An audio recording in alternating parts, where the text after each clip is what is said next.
that you love to watch me bleed.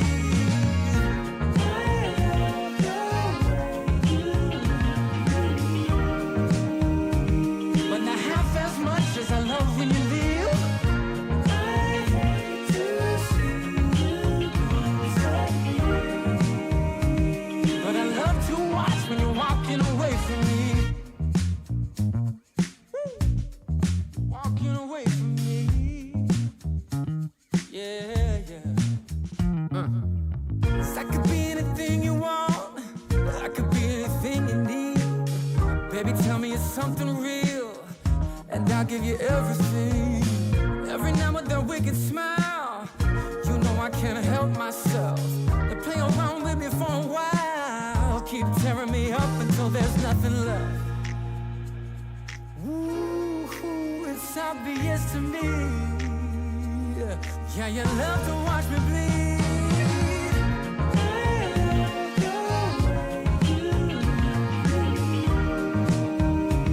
But not half as much as I love when you leave.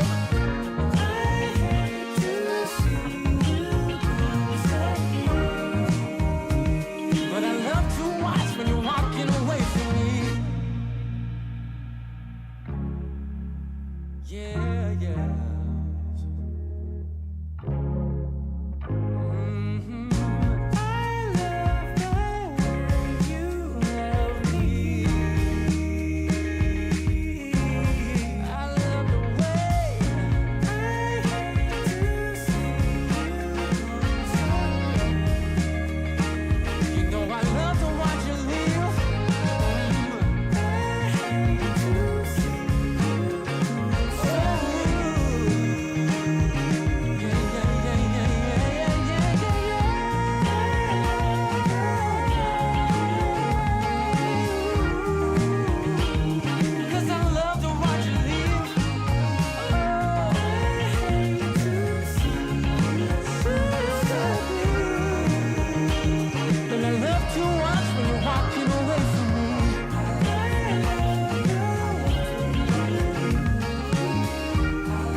Yeah, you know I'm a beast.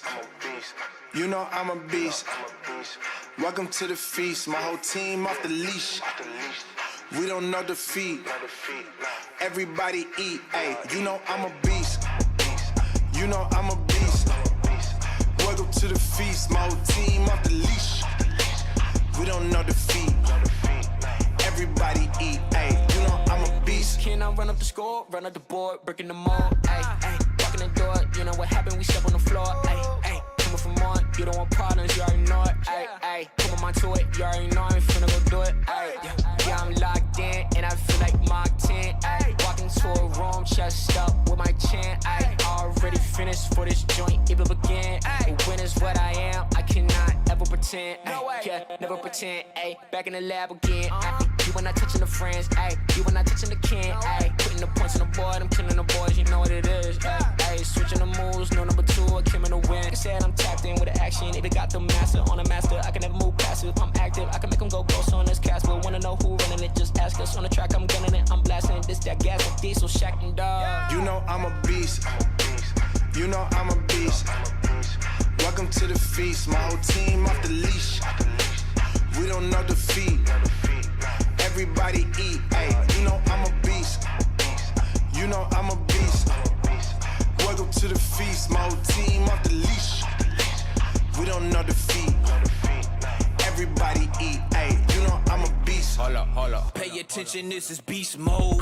Got an edge on the game like a cheat code. Had to tighten up my focus like a peephole. I want the rings and the chains like I'm Depot. Big dog walking, check my status. We established when it's show. Time to squat, making plays. Ooh, it's magic like some. We want the smoke. Y'all ain't really about that action. We got perfect off the practice. They ain't working, so they lack it. I've been hungry all my life. I ain't passing up a plate. I can't quit until I win. I ain't having no debates. This is sacrificing heart. That's exactly exactly what it takes. So I'm going full throttle at me, back up out my way. Yeah, I promise you, you cannot stop me.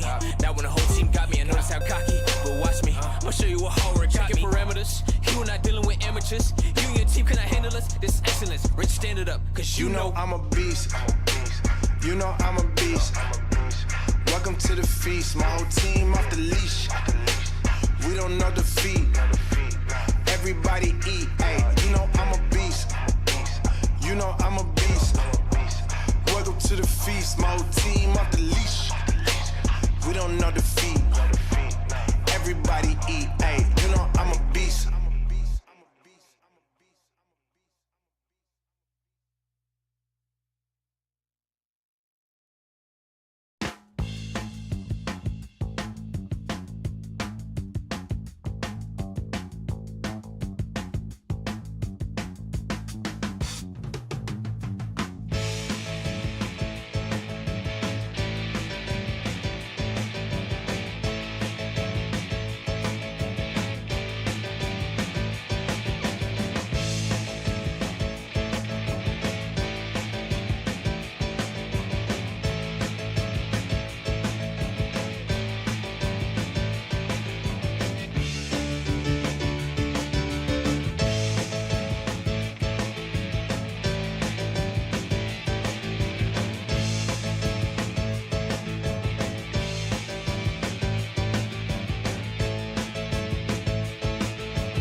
Can't do math.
All day, every day. Mic check. Noor. Trying to get OP. I might have recoiled. Recoil, just get to the sub to Noor. Yo, make us some hyper chat right there. Request legend. Mighty Funster with the resub.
Ballin.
I'm burning.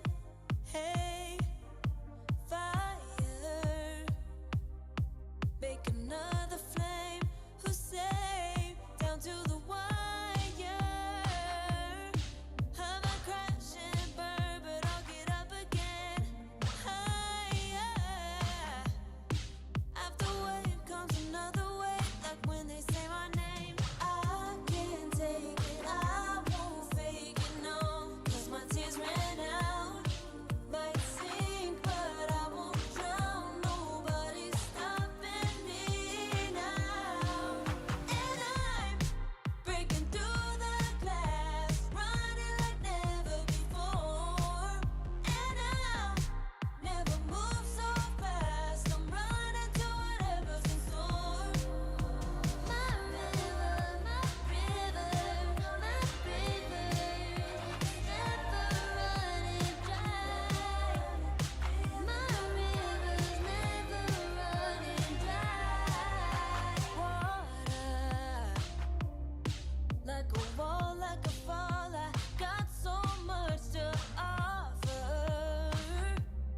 See my dark side, I don't hide no more, 'cause promises mean nothing if they don't sow from those seeds. And I'm finding strength in a new belief in me. I can't take it, I won't fake it, no, 'cause my tears ran out. Might sink, but I won't drown. Nobody's stopping me now. And I'm breaking through the glass, running like never before. And I'll never move so fast. I'm running to whatever's in store. My river, my river, my river, never running dry. My river's never running dry. Never running, river,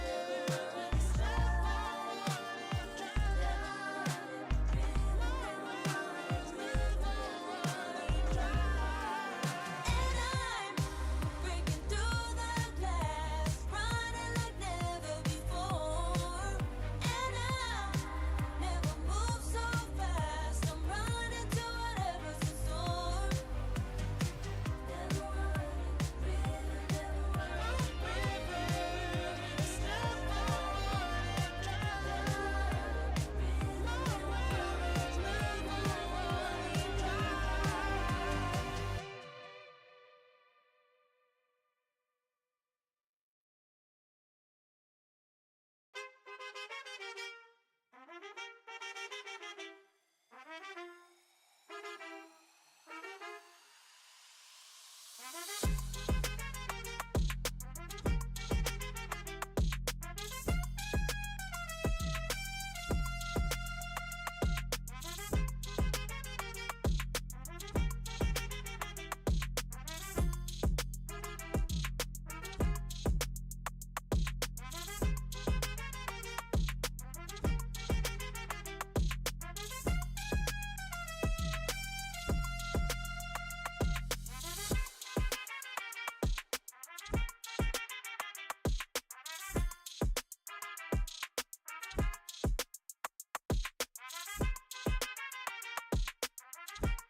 All day, every day.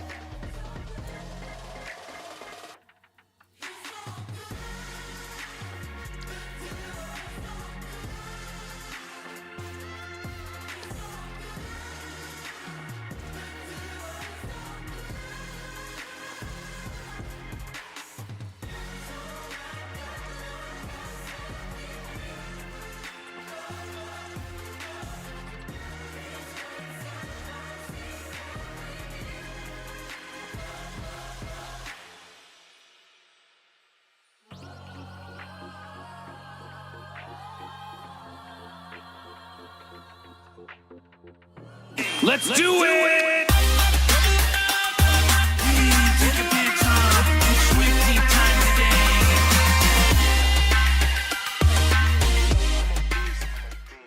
You know I'm a beast. Welcome to the feast. Yo, dog, Kenny Boucher here. Next level painting. Hitting you up on the literal best of all days. We're doing it again. Live from that Beat Slab.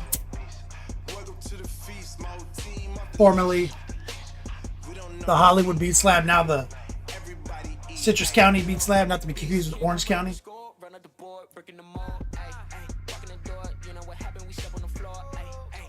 What's up, guys? I see War Pigman in chat with the Piglet. Love Minis, the Beast mod. Recoil, aka Quail Daddy.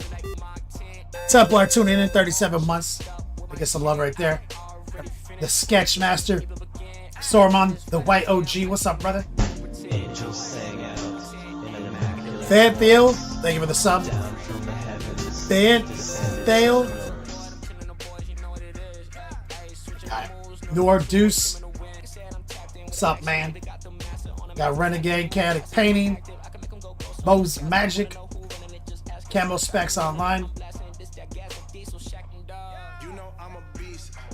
OnePlus saves. Scrolling. Kilty. Professional Incompetence. Tolus. Back Cool. What's up, man? How you doing? Darth Jameson. Mateo. Good. I think I got the Huff. What's up, guys? Renegade says, one of my GW paints didn't close properly and spilled all over the inside of my toolbox. Been there. Sucks. Sucks bad.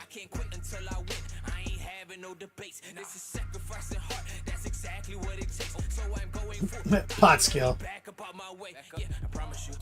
So, been busting it out today. I took a break from Diablo.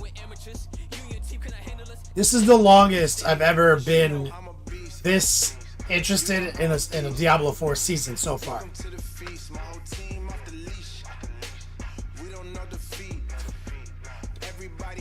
Pretty hype, but I think I reached critical mass last night.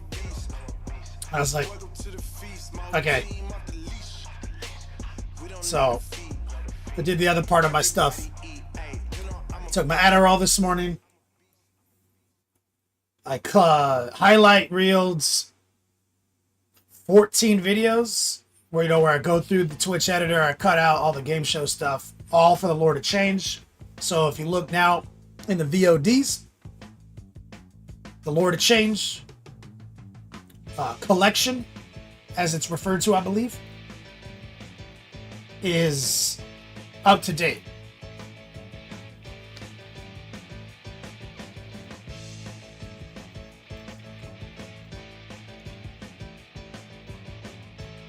Looking good. Yeah, red coat. Well, I have a prescription at Publix waiting for me. So that's, because now I'm seeing a real doctor, so I don't know if I'm going to be seeing the Circle K guy anymore.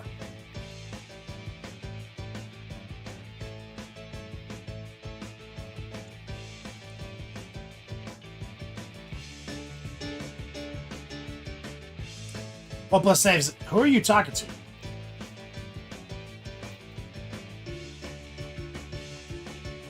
Oh, I see. You said, I quit 40k, they nerfed Necrons. Is that still the title of my show? Did I forget to change it?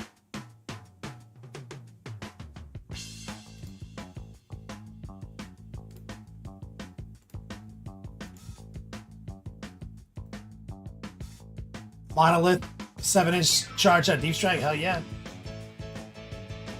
Wait, are there new pivot rules? OnePlus says? I don't know anything. I was busy today. So, the Lord of Change collection is updated here on Twitch. It's not updated on Patreon yet. I ran into a little issue.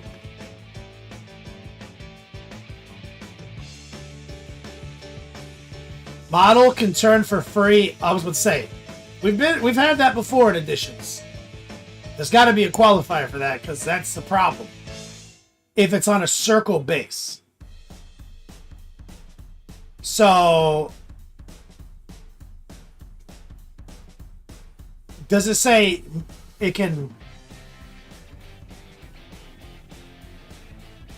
There's got to be more to the wording. Yeah, send me the picture because it probably says during movement it can pivot for free, right? We've had that before in places 3rd edition. And we used to use that in 3rd edition to basically fuck people on the Rhino Rush. I'm the guy who actually vetted the Rhino wall, right? And so I would set sideways barricades, turn, move, right? Move again, and I would cheat inches, get out, charge. The Rhino Caravan of Death, 3rd edition. So later they came up with rules on pivoting, which was you can never pivot past your total movement. You can pivot, so I can go 12 inches. No part of my model can be further than 12 inches, right? So we've been here before. So are they? So it's in whips. Let me jump on it.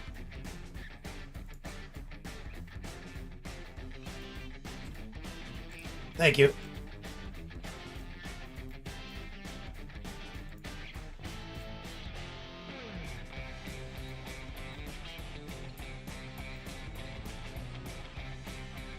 Bro, what is going on? How many whips have I missed? Jump to present.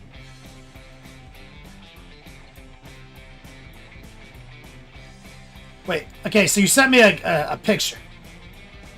Is this picture... Who made this picture then?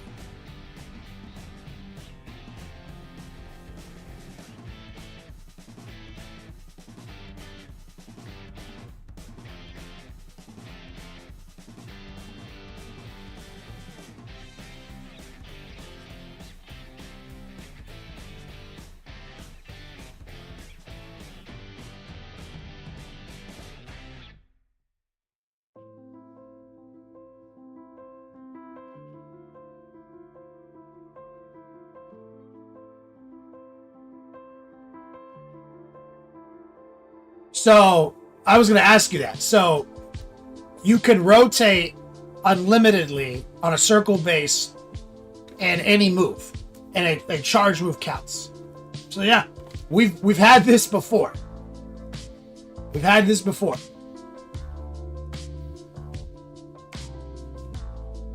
Now, here's the problem. Yeah, here's the problem. In previous rules 1+6, the base still needed to make contact. We've been living in this weird place for the last couple editions where you can, or any part of the model counts.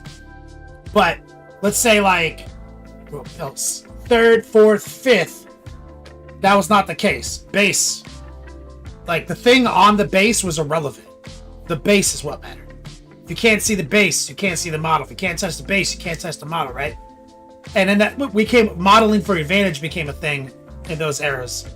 But now we're moving into, we live in a time now where it's like, oh, I can see the gun shooting that way, and therefore, or blah blah blah. You know what I'm talking about. So the fact that we're measuring from the base, but a part of the model's within an inch, or we're measuring from the model while it's on a base, and because it's a circle base, but it's a square that's bigger than the base, we're in this weird place.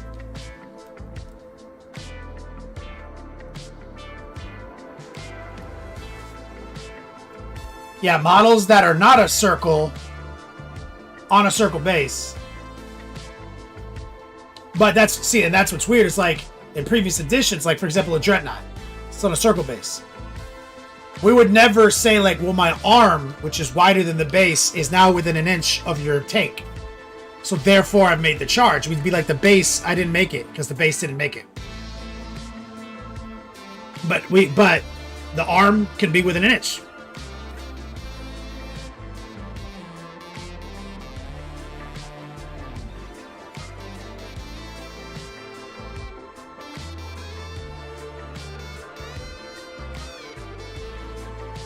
So models that are on a circle base, if they pivot, they subtract 2 inches from their movement.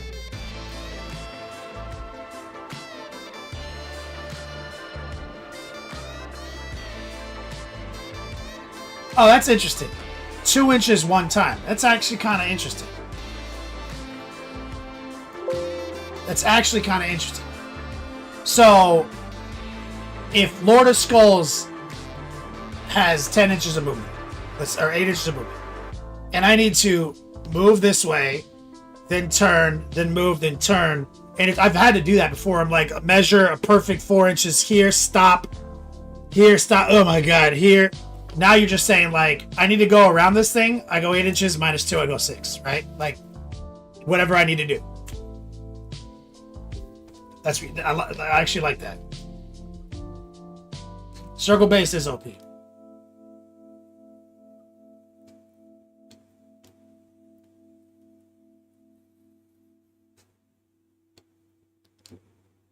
Recoil, they said it's to stop large models from getting free movement when pivoting. I mean, it's funny because only cheaters get free movement when pivoting. Like really gamey ass motherfuckers. You know what I'm saying? I look at it the opposite. I'm like, this 2-inch deduction to my movement actually gains me inches as a clean player. Like, as someone who doesn't do that shit, I'm actually gaining inches.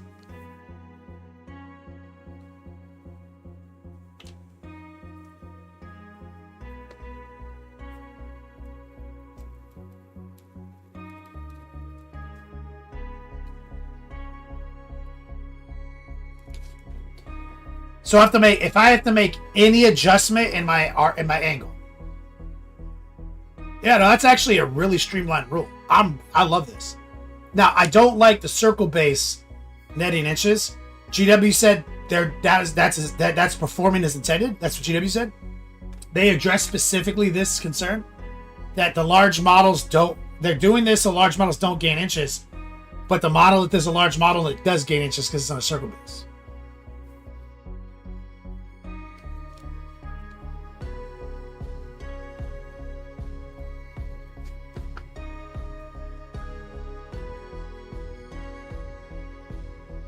Yeah, that's wacky. That's wild.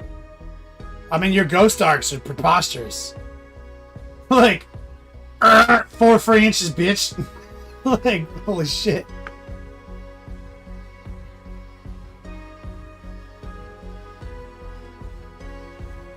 Yeah. The Doomsday arc. Everything. But it also could be lore mechanic. Like, anything on a circle base is flying.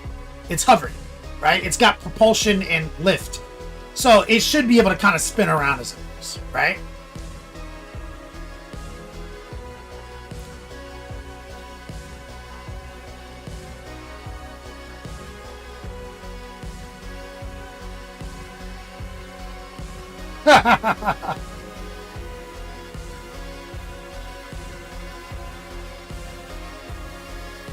It's so ridiculous.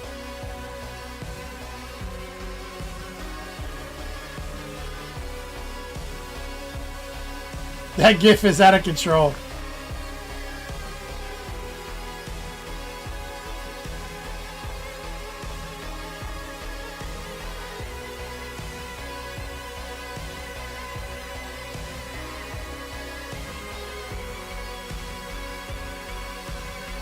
That GIF is out of control.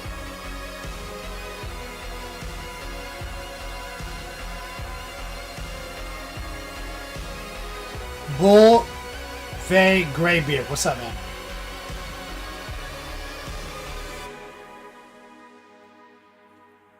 Derek Cutsinger over on YouTube. What's up, man?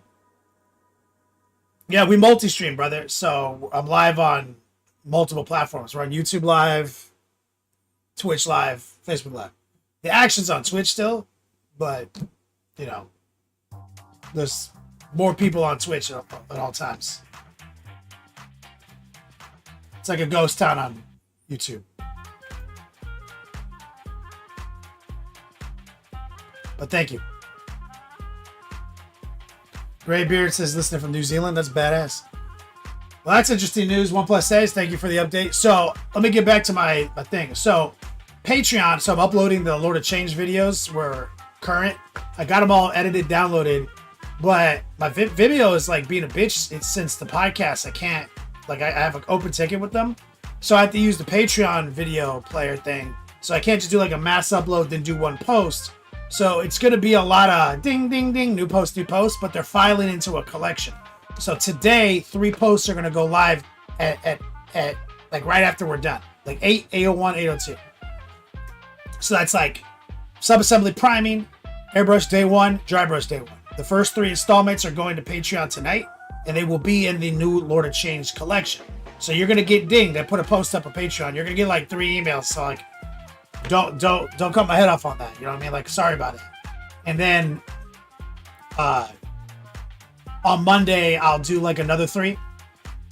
And I'll just kind of keep doing that until we're updated. But normally I could just upload them all to Vimeo and then make one post with them all. I currently cannot do that. Because Patreon's mechanic is like 1 post, 1 video. So I'm going to be spamming you guys a little bit. Please forgive me. ! Patrons, please consider signing up to my Patreon page. $10 or more a month. Free painting consultation. Okay, so it is Friday. The literal best of all days. Friday are now 2x Yodogs. ! 2x dogs. That's how we do it. And I'll throw the gift promo out. Wait, what's my gift promo?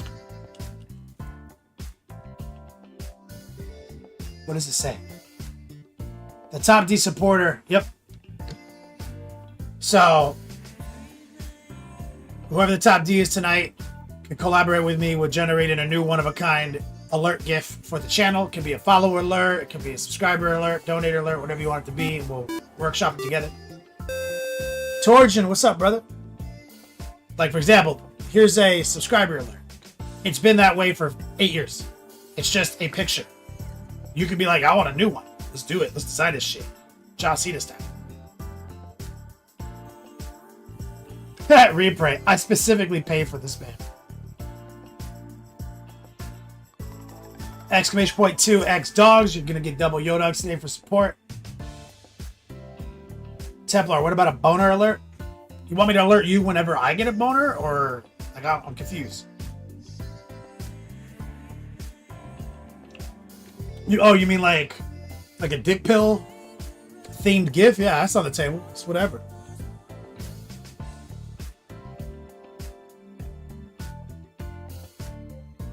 Recoil, he's like, that's a lot of alerts. Yeah, actually, it'd be like 2.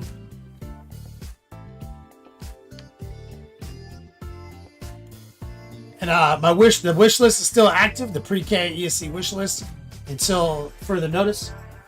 So that's always on the table. Those are our promos.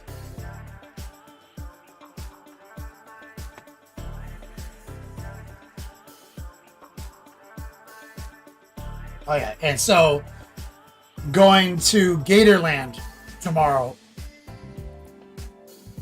I think it's in Kissimmee for my niece's birthday. She wants to go there because apparently there's a petting zoo there and you can pet capybaras. And she's, like, I would say if I were to describe her in like her interests, I'd be like interested in hamsters, Pokemon that look like hamsters, Disney characters that look like hamsters, drawing anime hamsters. So capybara, petting a capybara is like firmly within that wheelhouse. We're going up there to do that. Keeps on burning. Hey, fire.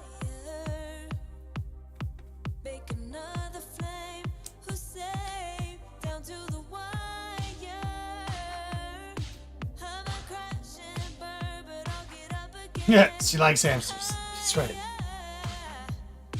After wave comes another wave. Like when they say my name, I can't take it. I won't fake it, no. 'Cause my tears ran out.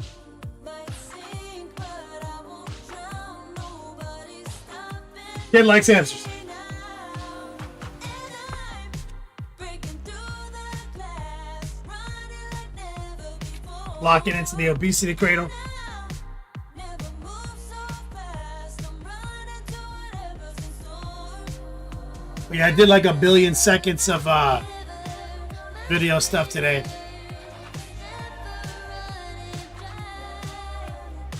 Oh, we put out. I put out a new quick guide too.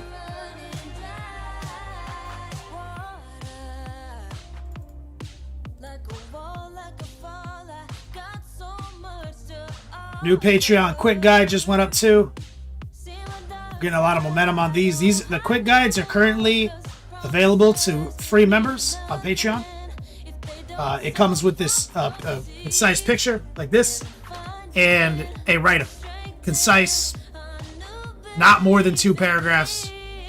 Write-up, and you can be a free Patreon member to access this. So, new one just went up. There's a collection of these though. nobody's stopping me now. And I'm breaking through the glass, running like never before. And I'm Move some shit around. move so fast, I'm running to whatever's in store.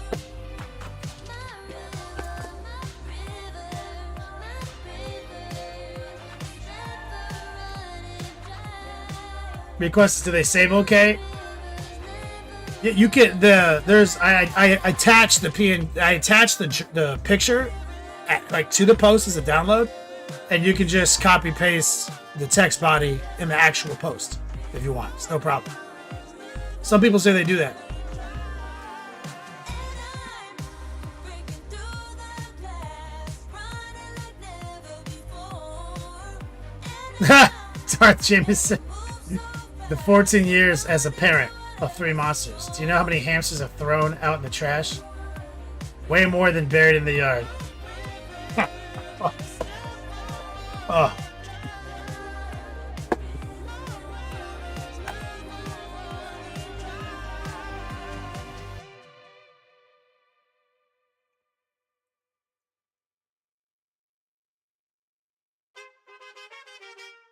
Get the palette out. Let's get back to business on this Fate Weaver workup. So we finally got the wings sorted out, dry brushed. Oh my god. So the wing flew off onto the floor and the book broke off. Classic. Classic.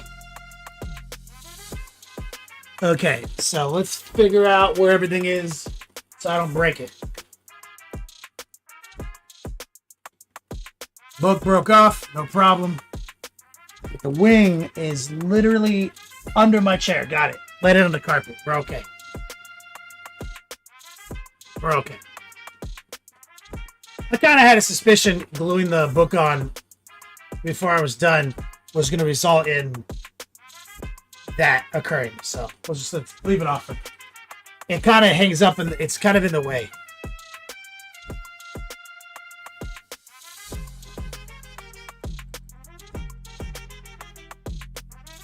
We're okay though.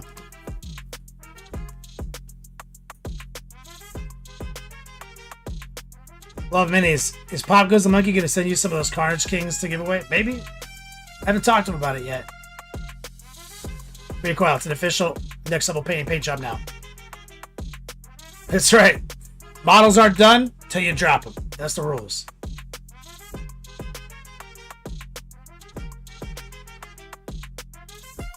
Graybeard, you're today's years old when you discovered guinea pigs and hamsters aren't the same.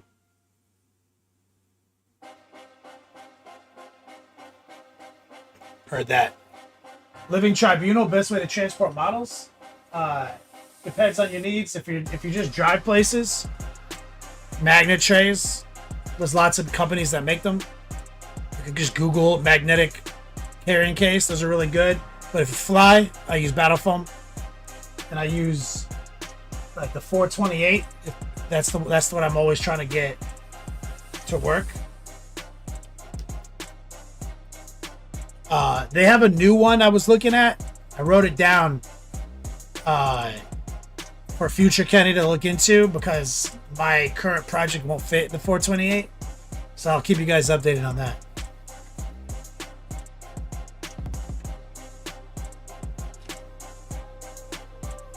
So what we have to do is paint. Now that we got the wing dry brushed and airbrushed, you see these little dumb things? We got to paint those. So tight. I don't anticipate it being too difficult. So if you're just tuning in,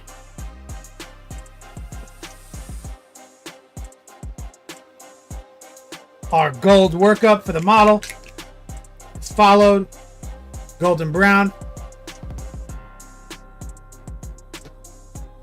and we have, you go to the VODs here on Twitch, like 15 volumes edited down, and Patreon as well,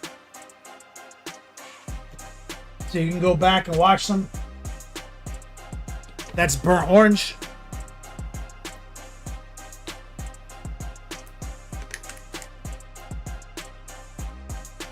Mahogany.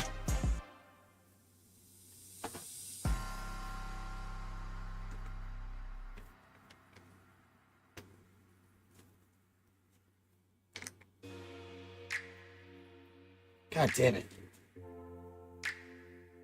Did not close my bolt titanium white. Did a quick shake. What did? It's like, take the Adderall, don't take the Adderall. It doesn't matter.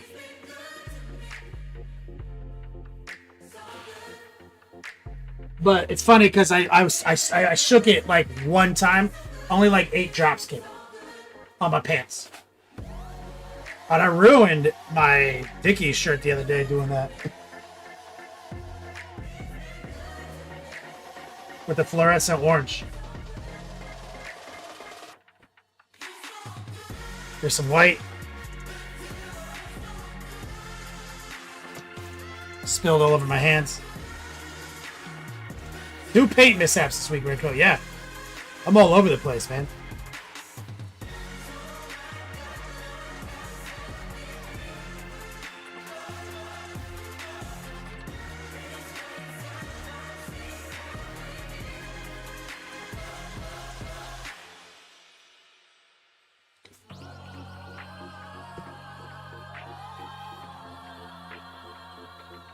Oh. Try to get all the white off my hand before I touch the wing. Alright, we're good.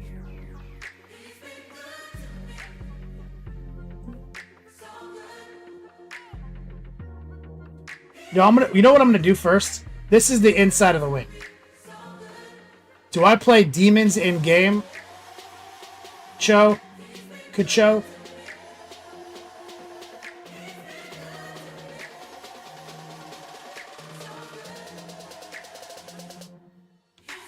Being a masochist trying to play Mono Zinch. No, I don't play demons in game. I'm actually going to just take the white first, and I'm going to do like aggressive edge highlight right here.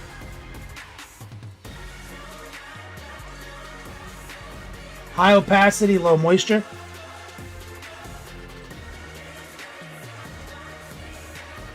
On this top rail.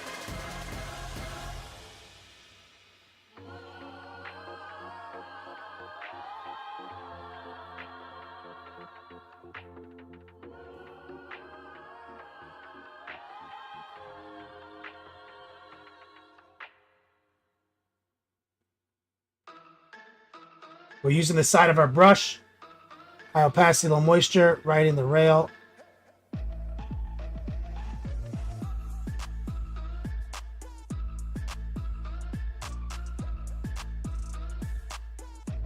See how much more of that pops.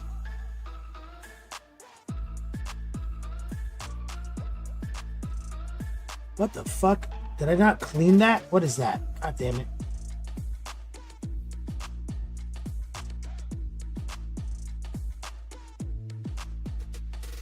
And see, we airbrushed transparent white right here and filtered it.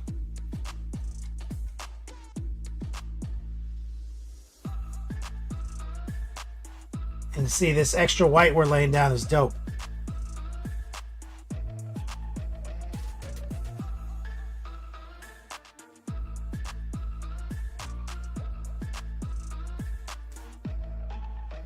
Just using the side of our brush.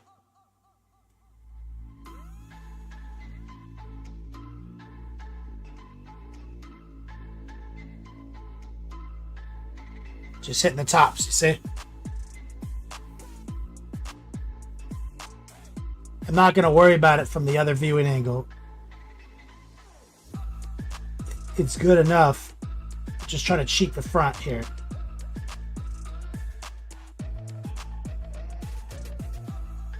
Like, it was fine without this line, but the prime viewing angle deserves a little bit more hype.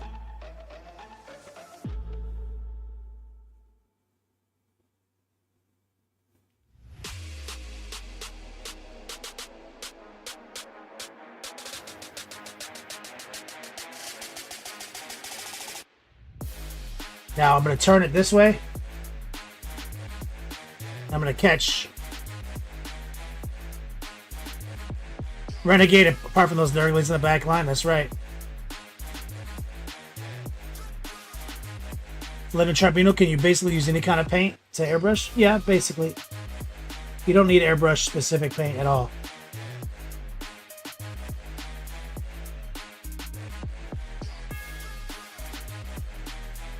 Like, I'm not using airbrush paint, I'm using Monument Pro Acrylic.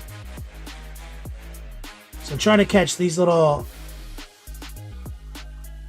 like kind of tears in the wing.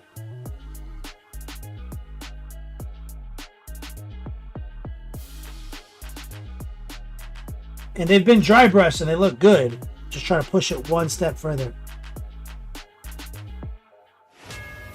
Always be rotating, you see?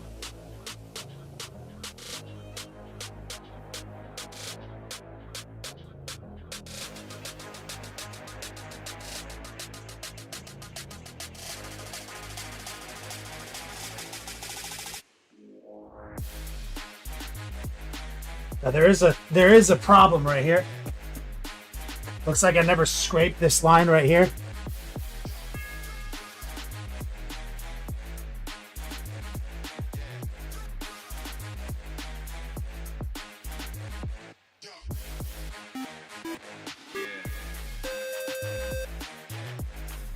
There's like a serious ass mold line right here.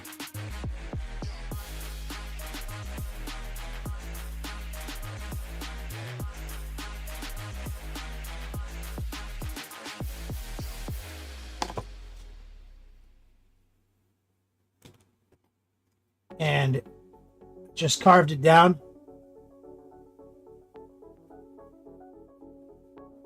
And now I'm going to paint over it with the raw white.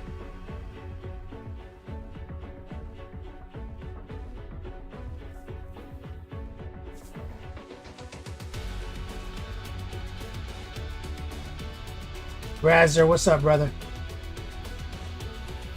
I'm going to go right here.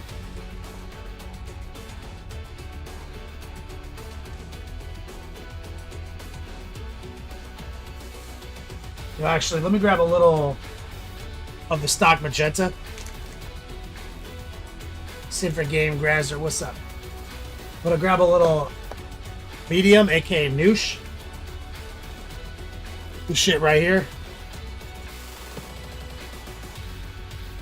I'm gonna grab some of that magenta. Let some of the white get in there.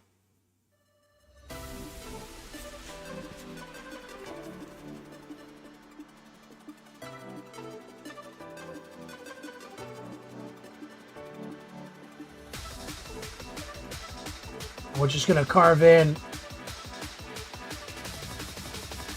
just the more respectful version of that white line.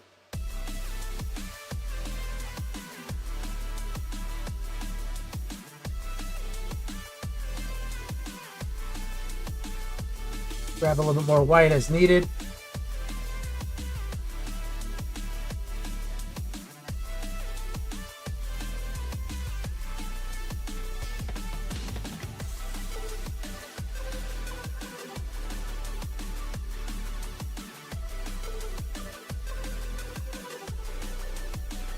And I'm gonna water it down substantially. Combination of water and noosh. And what I'm gonna do is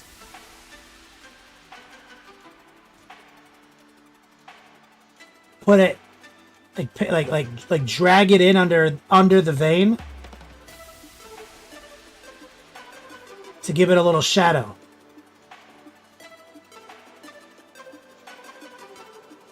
As it moves into the white, you see?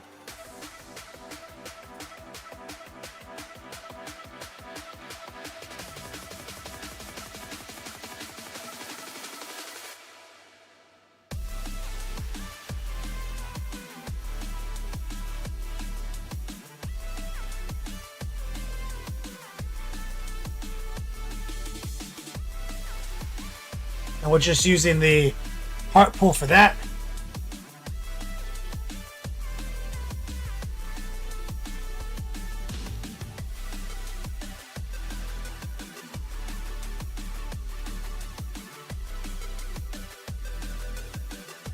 And I'll use this watered down version to clean up any irregularity in any of these highlights we did. If it looks a little gangster, I'm just going to filter right over it. And kind of tamp it down a little bit. So I want a little bit more HD. See?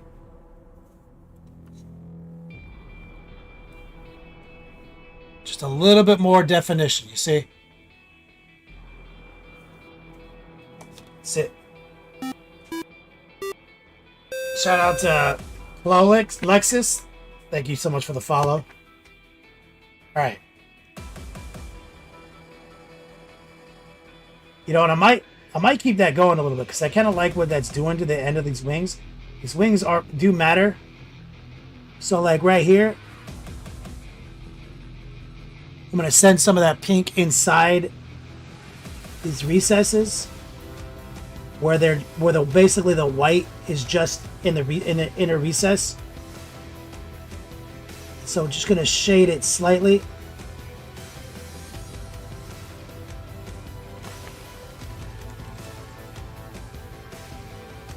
Introducing a little bit of definition.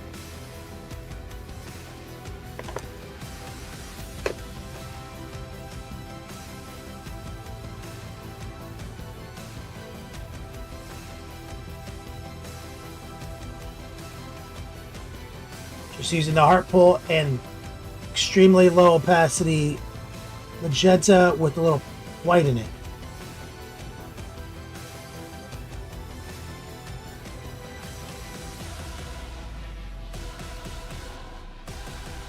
And you see there's these little weird details on the ends of the wings.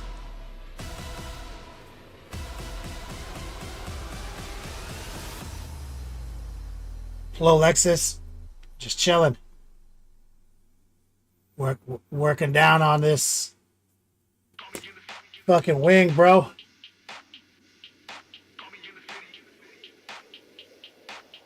Border painting Necrons, passing centuries while the rest of the Toon World sleep.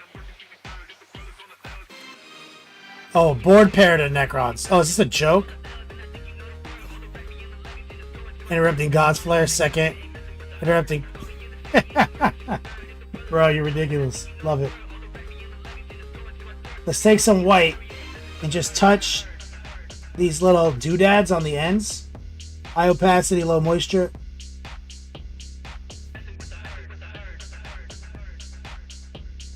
See, they're like little flame trails, I think.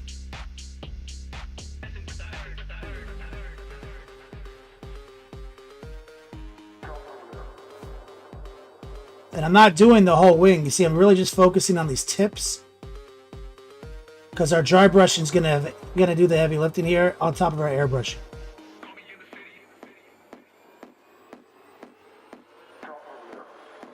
but paying a little bit of attention to that stuff might be handy.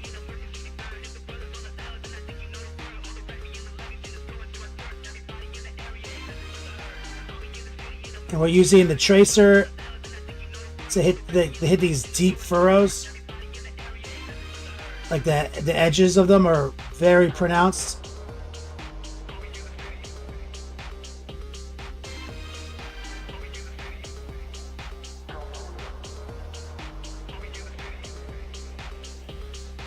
You know what I might do too is I might actually.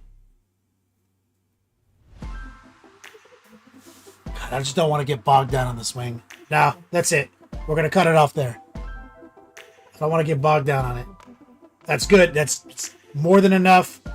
Every new little thing I do to it will just be a diminishing return. Like, we did the sick airbrushing, we did the sick dry brushing, we did some edge highlighting. It looks fucking glorious. Let's catch the details now. So, we're painting these little thingies inside the wing.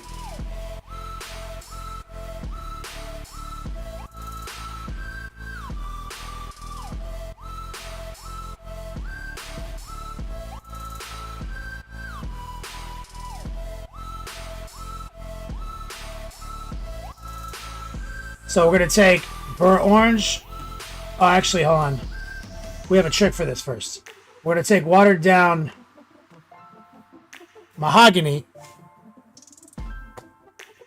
And we're going to paint these things with that first, with the intent of letting a little bit of this get in the gutter. To help establish a little bit of a pin wash. We're just using stippling and the heart pull. So it's watered down, a little neutral actual water. And you're trying to get some of this on the wing itself in the gutter. See? And it's going to serve as a pseudo pin wash to separate the doodad from the actual wing.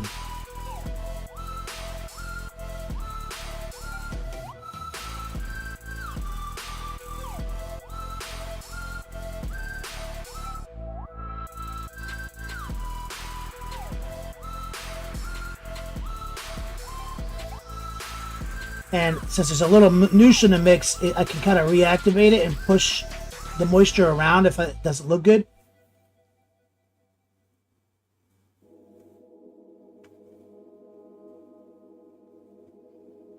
And Plo Alexis, if you have any questions for me directly during the painting, make sure to at me.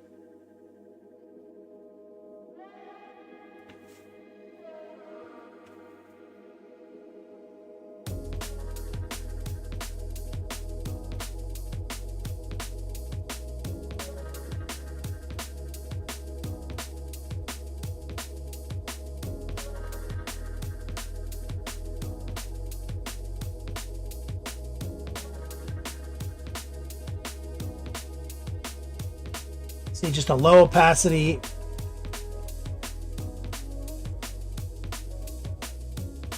Wet application.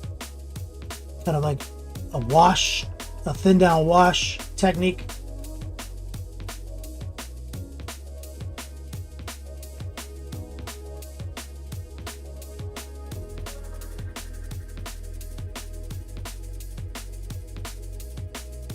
Using stippling and heart pulling is our signature brush strokes here.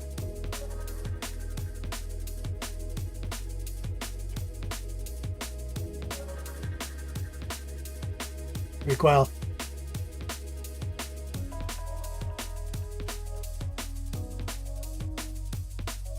Love minis, the mods. Feel free to ask them any questions.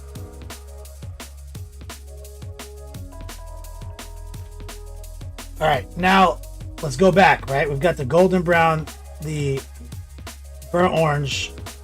We'll take some of that watered down mahogany.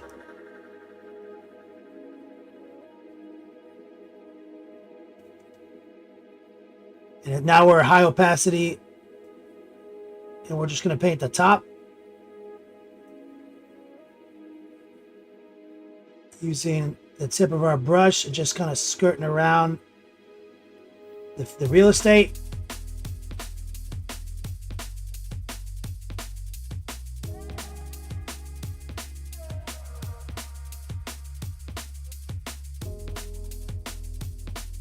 As that essentially is our midtone.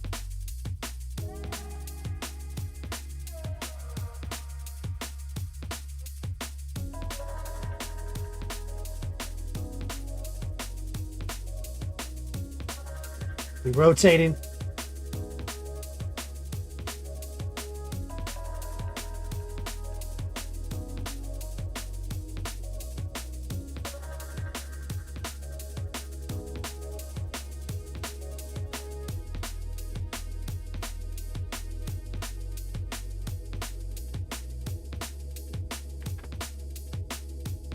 Right, rinse that down.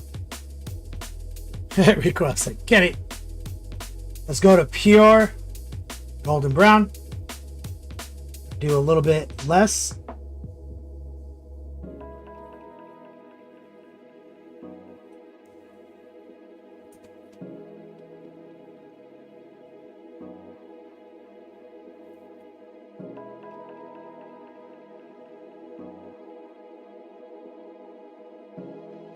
Focusing on the sharp points more than anything.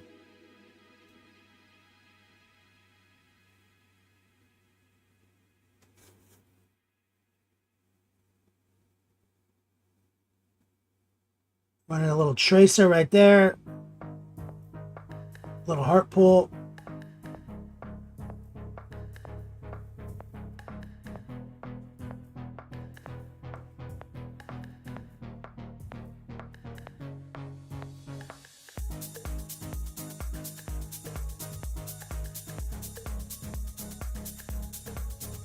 This part's the fun part.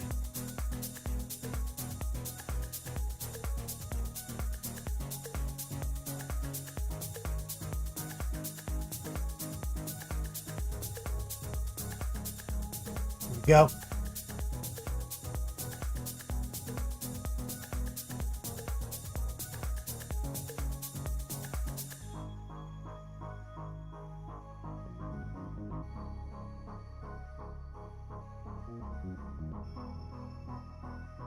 All right, now let's grab some Bold Titanium White.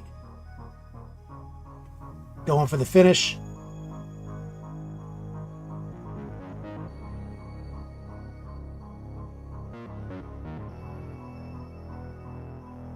We're just mixing a little bit of the golden brown in and focusing on the sharpest tip.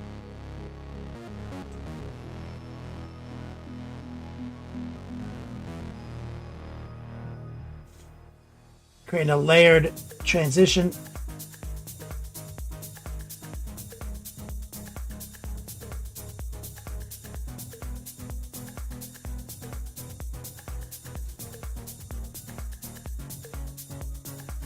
This bird's really into piercings, Recoil says. Detail for detail's sake. These are potentially,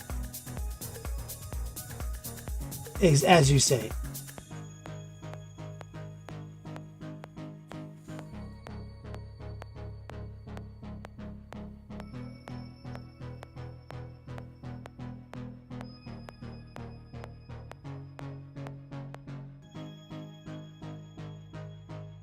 This like repeating shape doesn't really make a lot of sense. Like I don't think it needs to be on the model.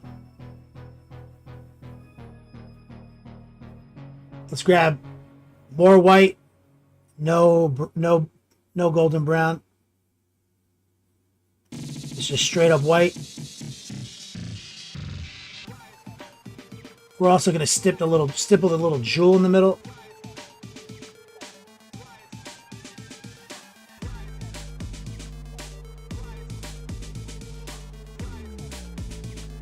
There is a hair.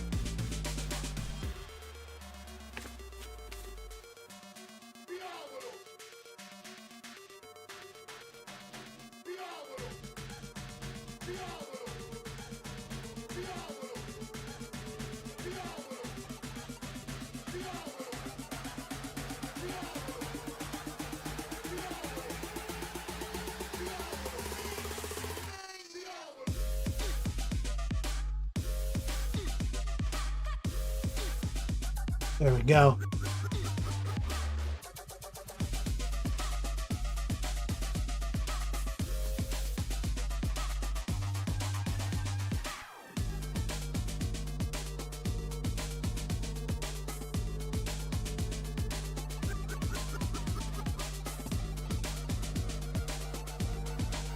Let's get a little Jade. Recoil says, just a bit extras that you could put on if you wanted to. Because he's got the wing flares, and those are not optional, right? Because there's that molding right there. It has to go there, right here. So we've already got a flare. We don't need these. Let's grab some Jade, water it down.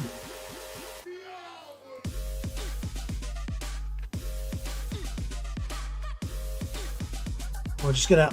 Damn it, I missed one.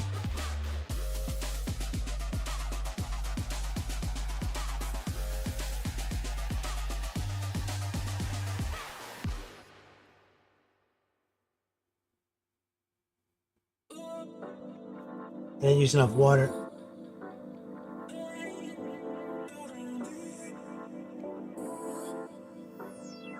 So we're using extremely low opacity Jade.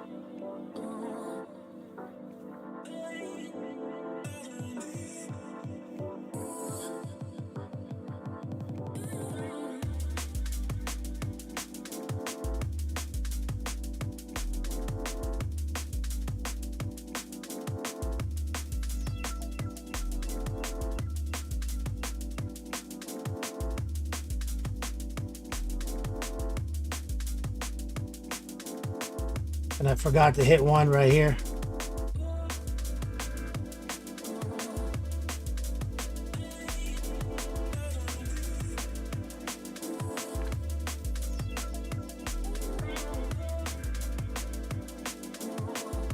Kramus in the chat. What's up, brother? He says he's looking badass. Thank you. Let's take a little bit of our watered down Jade. All right. Wing nonsense. Check. Luckily, oh, there's a whole bunch on the back too. That sucks.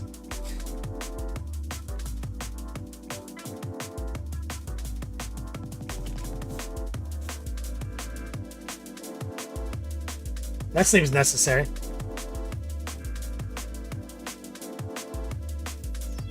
So let's grab our brown again.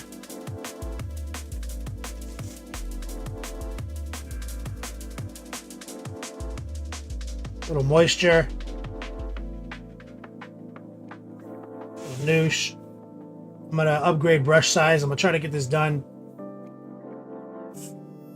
with a bigger brush.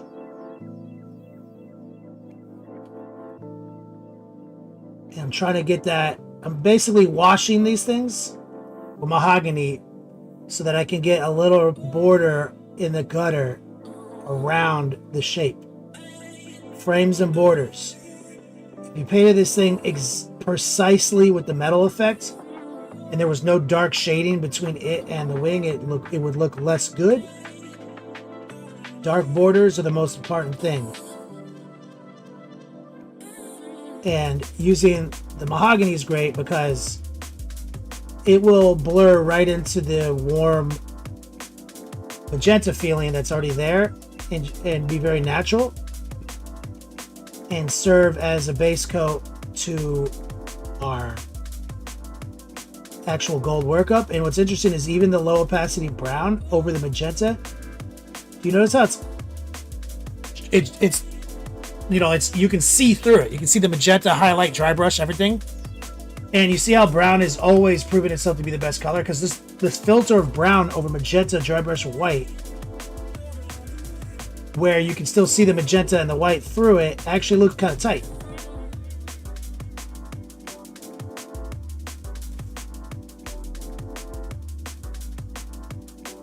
And brown just sticks to stuff. It's great.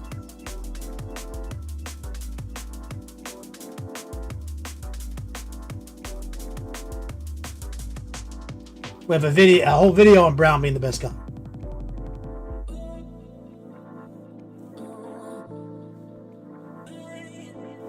Val Need says rewind.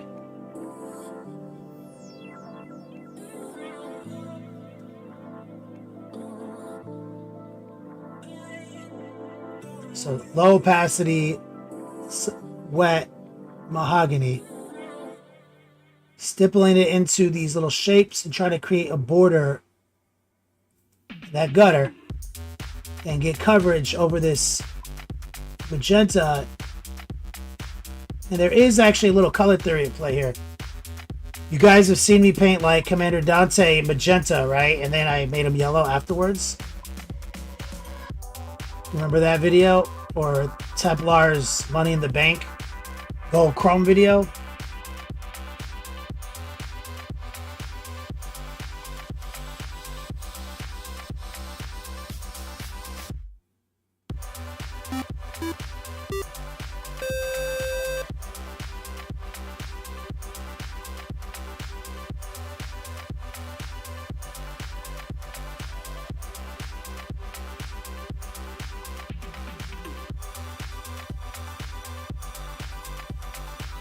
Z-Brains, what's up, brother?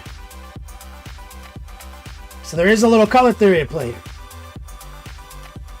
Purple is the complement to yellow. And however you skew the color wheel, it remains true. So magenta remains in the purple spectrum, and it will complement yellow, especially if yellow moves into like the orange spectrum. And so it will also serve as a ballin' ass pre-highlight to a filter. So brown just works, period, because brown. And brown is in like, so like in the pigment world, brown is kind of like, you know, or I think I've heard it stated that like orange doesn't exist. Orange is just brown. Or brown doesn't exist, it's just orange. Well, reality, brown is pretty much just all the colors mixed together in different percentages, right? Mahogany, different percentage than, you know, burgundy, than umber. You know what I mean?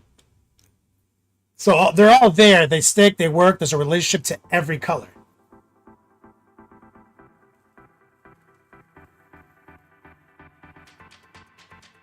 So, because that magenta relationship is there, and there's like a reason I'm using the mahogany, because the mahogany clearly has some orange love in it, right? But also, there's definitely a redder feeling, a more purpled feeling to mahogany. So, we're getting great stick because it's basically purple on purple. We're getting great complement because that reddish feeling.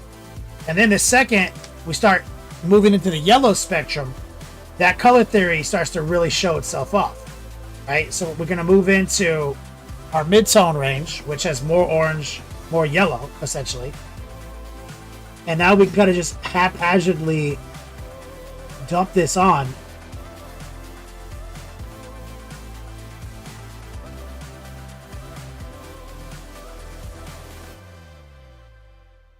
Right over the tops of things.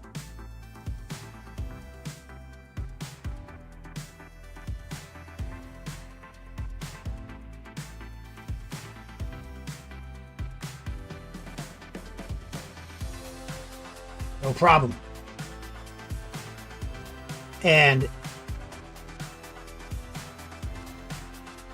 know, I teach my students in the classes some color theory upon request, but a lot of color theory is just reverse engineered scientific method to describe things we already figured out with our eyes.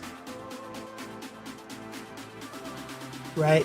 Before like light waves and science was really a thing, we already figured this shit out. So then science was able to go back to the things we figured out and explain them.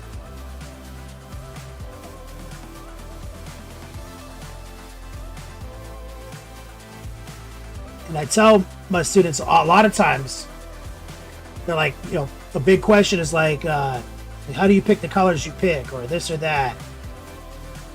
And I have a whole demonstration on that when that question comes up in my course. And essentially, I only plan like one color, like the main color. And then from there, I make color theory decisions based on just a couple of principles. You know, warm colors opposing cool colors looks tight. Complementary colors look tight. So when you're doing complementary colors, though, you don't want it to be obvious. You want to like make it secret. So, you know, oh, this is green. The complement's red. Well, if you do just green and red, Christmas. But look in this box that I'm in, right? The neon pink and the magenta. I mean, the neon green and the magenta, right? It's the same thing. It's literally complementary colors. But it's clever, right? It's not Christmas. So you can cheat it on the spectrum, embed them in, and it makes things interesting. So basically, I just make decisions like that. Can I do a cool color here because I did a warm color here? And is there a way to tuck in a secret complement?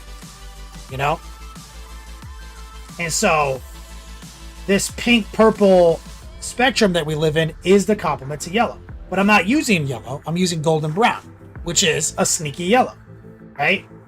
So it's not going to be LA Lakers because my purple is also not raw purple.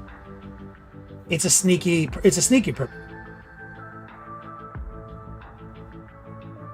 right?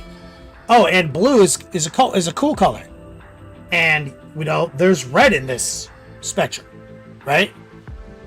There's all sorts of red here. You saw me spray transparent red. I use magenta. That's all in the red spectrum. That's a warm color. So we got cool, warm. Huh. Oh, and this is blue. You know what complements blue? Orange does. Holy shit. Am I not tucking in a ton of orange into this workup right now? So basically, my whole model is covered in hidden complementary colors and warm and cool colors. That's everything I do.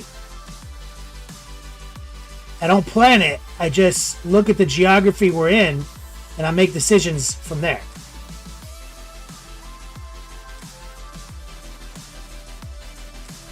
We planned Magenta Wings blue model.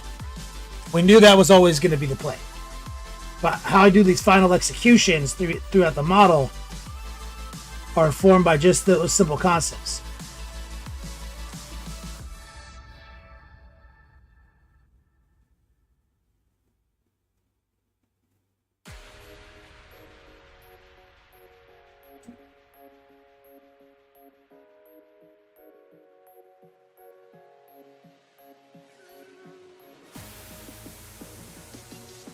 Like that recoil is a principle behind every practical. But ultimately, you don't need to know any of that shit. That's why I don't teach it. Like my students are like, oh, teach me color theory. I was like, none of that shit matters.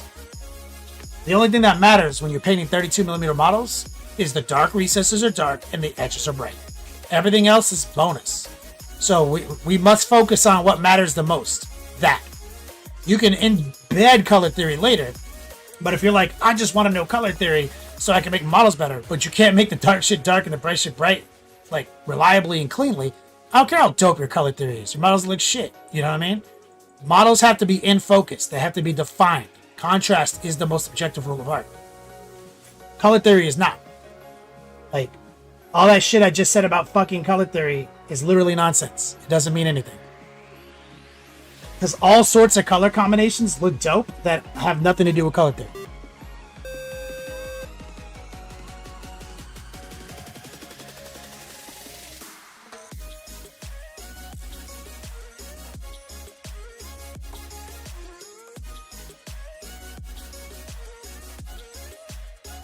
Recoil's mom in the chat. What's up, Recoil's mom?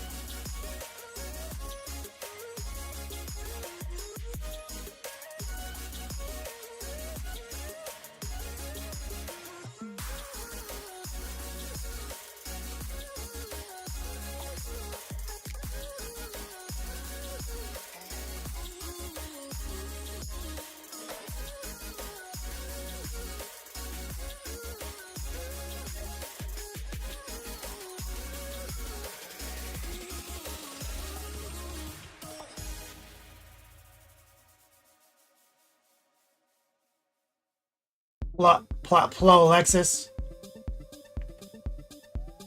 All right. I don't even know if you're talking to me. Model Suit says, I feel color theory is weird to me, but contrast is, in definition, the secret sauce for sure. Trying everything together is artful. This model is looking awesome. Model Suit, exactly, brother. That's the core of my entire philosophy in my course. Contrast is the only objective rule in art. Like, if you don't have it, your art is bad. Period. Doesn't matter what the medium we're discussing is. Contrast means understandability, digestibility, perceivability. And for the human eye, in 32 millimeters, dark frames in the recesses, bright edges. That's one of them, creates focus scientifically to the human eye. Like dark frames and borders is how we perceive focus and sharpness. And the bright edges is what makes it have more definition, like more HD.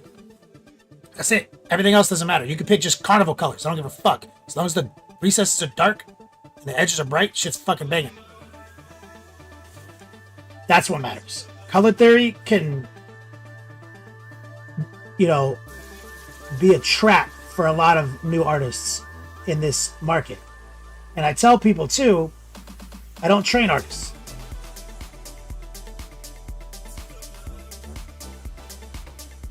I train miniature painters.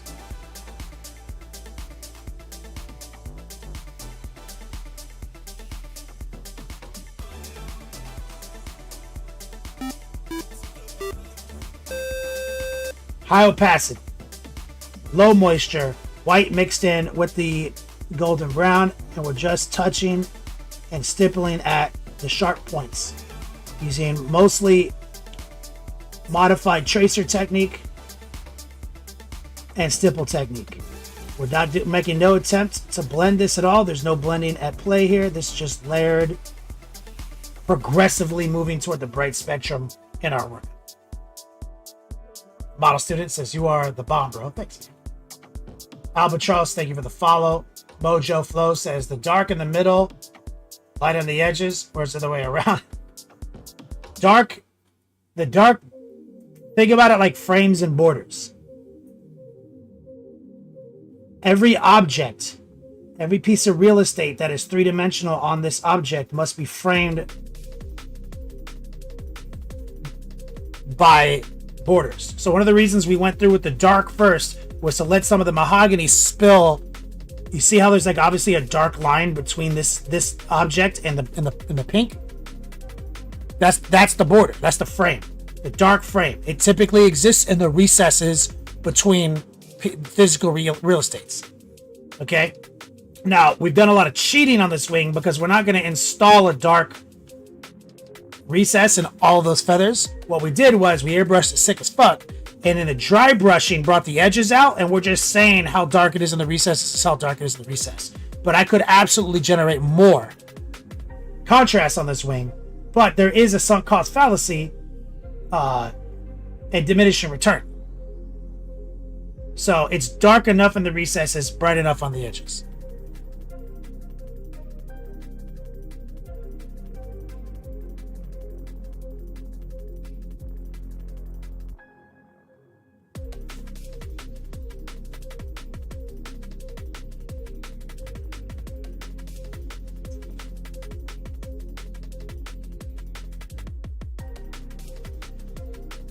That's right, Valies.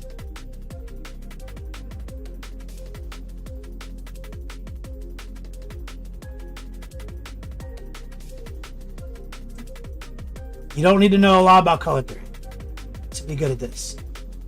And it's also kind of impossible to train an artist. Like to train like a grown human, like a grown-up human with like a job and shit. It's kind of impossible. You can't really, it's kind of too late. You know what I mean? Like, there's so many minutes that you had to have been doing reps for so many years.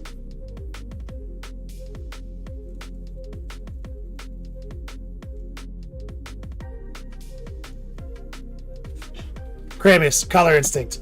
Yeah, exactly. I have a lot of color instinct. For example, through being an artist, that when I sat down one day and like looked at color theory and researched it, I realized all I was doing was explaining the things I'd already figured out with my eyes. I was like, oh, color theory doesn't mean anything. Because if it looks tight, it fucking looks tight. So all the things that look tight turn out you can explain why they look tight. All right, I'm gonna go in with some pure white.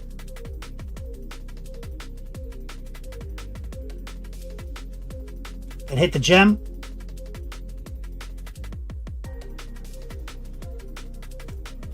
High opacity, low moisture, 18-0 synthetic. Stipple, stipple, stipple, stipple, stipple. Up, fucked up a little bit. Angle was off.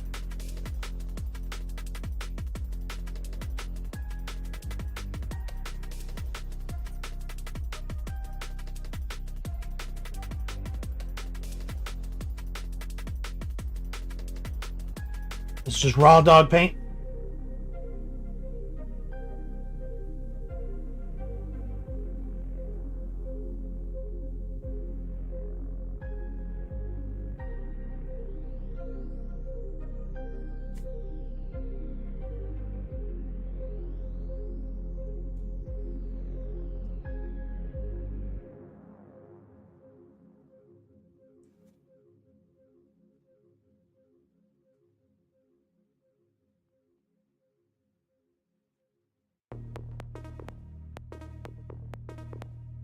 Moving right here.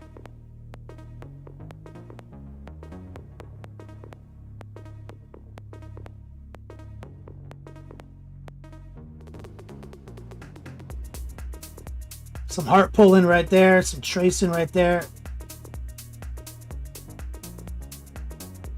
Stipple right there on the gem. Roman GI says, Wings, this size are so much time to do. Love your work. The Long War podcast is perfect.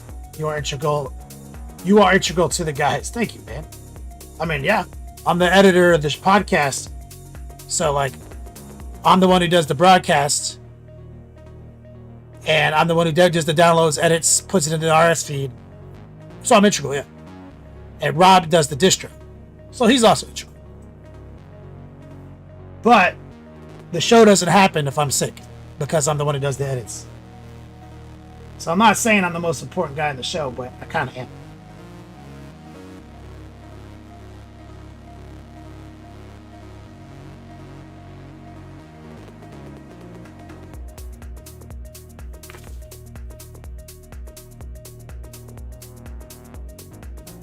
And so you were saying wings this big are a problem? You'd be shocked. We're going to finish these wings way faster than the rest of the model. Because now that we've got, all we did was airbrush it and dry brush it. That was one stream. I already got all the doodads on this one wing. All I got to do is paint these horns. This will be way faster than the other part. So because we're using strategy, right? We're using airbrush cheat codes on top of good old-fashioned methodical dry brush with soft round dry brushes. Dar Jamison says, I've lost my Hobbit momentum with this spraying hand shit. Bro, just gotta take it easy, man. That's frustrating. I'm sorry. You just gotta give yourself a break, man. Give yourself a fucking break.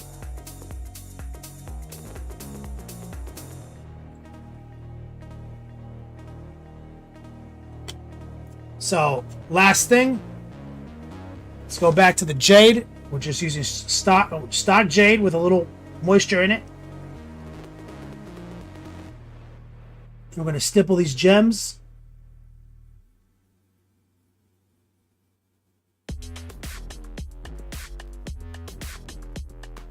So we just pre-highlighted them with pure white. And then we're just putting a low opacity filter of jade right over them. And that will be enough sunk cost fallacy and diminishing returns to go further than that. Which is why we're not, pin washing and edge highlighting every feather. That's why we use dry brushing. We made sure our airbrushing was unquestionably dope, right? Clean dry brushing, and we painted these dumb things.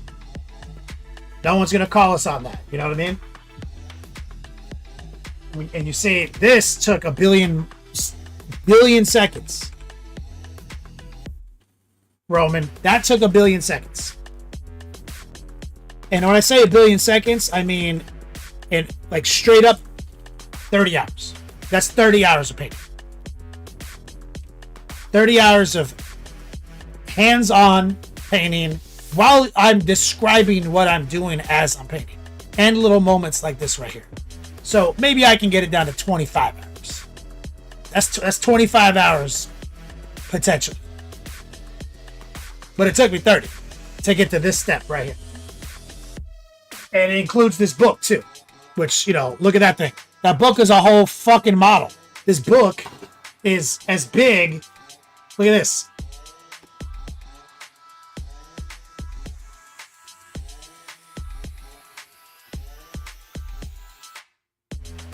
Here's Ahriman. Okay. This fucking book, dog.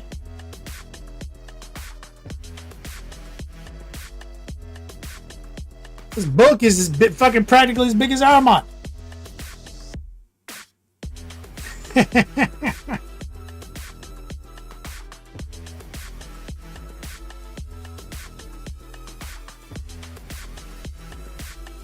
So, roughly 30 hours of paint time. And no one's going to call us on that wing. No one's going to talk about how we slacked on that wing. No one's going to be like, oh, you didn't do blah, blah, blah. Dude, this is my cheat codes. This is my system. It's about attainability, repeatability. It's about contrast. It's literally cheat codes. It's procedures and steps through simple techniques. I'm a commercial artist. Okay? And that's what commercial art is. It's attainable, repeatable, sustainable. Who's got to tap out?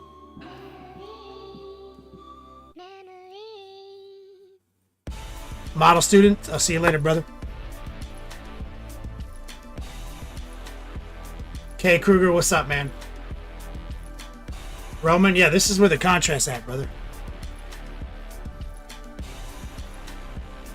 Oh, he asked me, do you use the same color for dry brushing to pink and blue? It's all on video, dude. You can go to the VODs. You have to be a subscriber to see the Twitch VODs. So we have a collection of highlighted.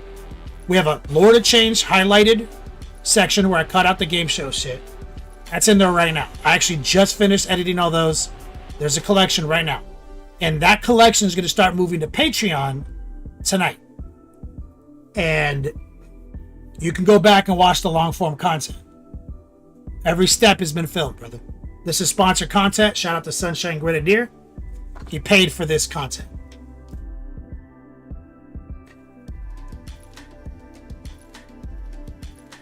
Todd Jimmy said, is there special rules for the Lord of Change butthole finger? Oh, yeah. Kay Kruger coming in from Bulgaria. What's up, man?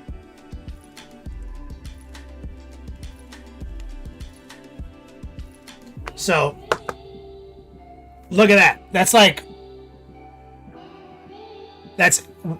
We're going to finish these wings today. Like, we're going to have both wings like this today. And, I mean, and also, again, remember the nut curtain? This robe right here? That's bigger than Armand. But here's the funny thing I keep saying. This is the easiest model I've ever painted. It's not. It's GW. It's classic GW paintable. Deep recesses, hard edges, very technique-oriented model. If you go back and watch this video and you really actually commit yourself to self-education, you can grind out the level ups and repeat this. It'll be hard. You gotta do 15 hours of straight watching and take notes. But this is a repeatable process. Now, my students kind of shortcut that easily. Pretty much any one of my students can execute this practically who's done my entire course.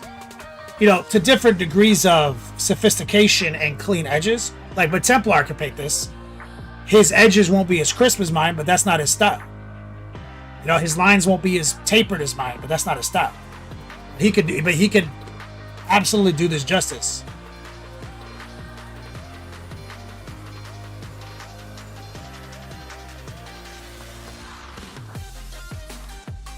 Is that a fucking mosquito flying around or another fly? Keep getting flies in here.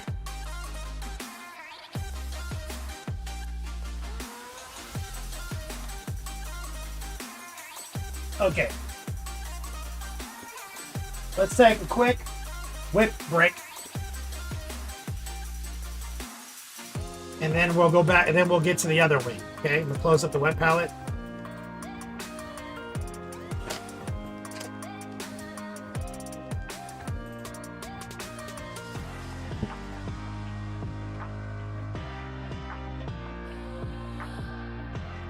Oh, okay.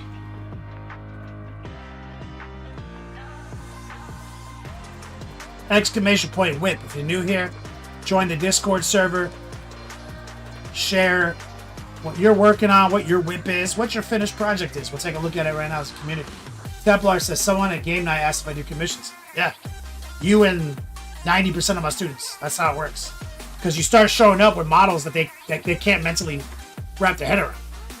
And you used to not be that type. They're like, what happened? Who you know what I mean? A lot of times they'll say, like, who commissioned this for you? Like, who painted this for you?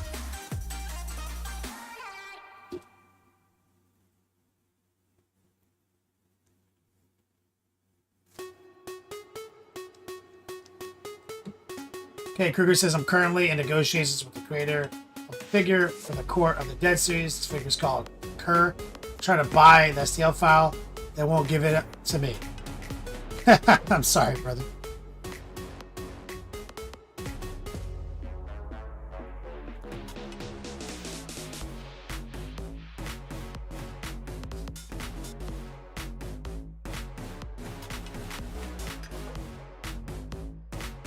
Roman, you're from Moscow, not the one in Idaho. Oh, you have to get like a card? Is that still the thing that they're doing? Is that, what is that called? A sanction?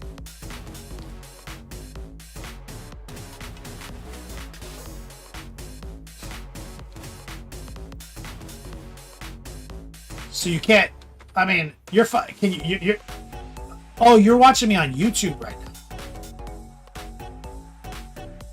Well, they're all on YouTube. It's, I mean, they saved the YouTube.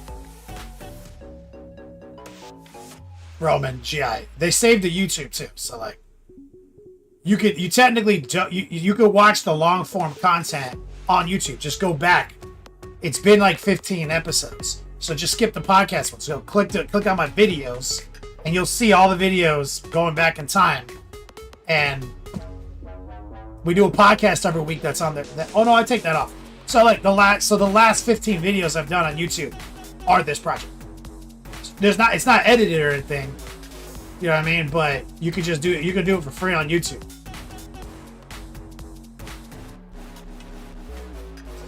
Recoil, nah, he needs permission to give me money. To give Patreon money. It's not to watch. He's watching me right now. It's because of financial sanctions shit.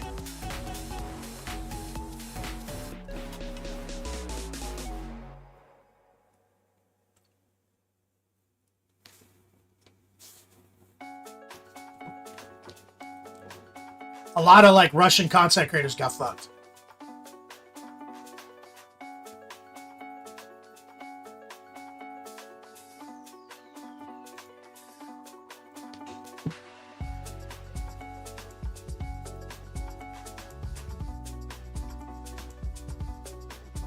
All right, let's kick it over to Discord right now.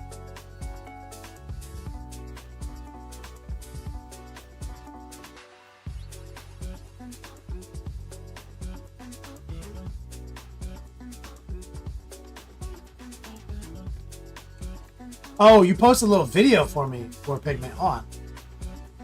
I'll go look at that.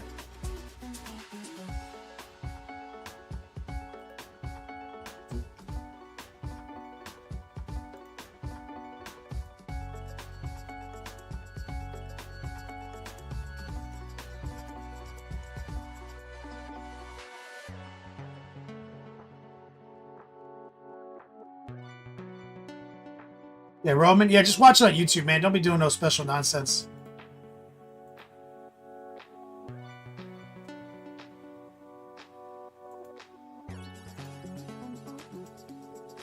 So War Pigment, this is what you posted this for this video. Oh, it's a video. It's a clip.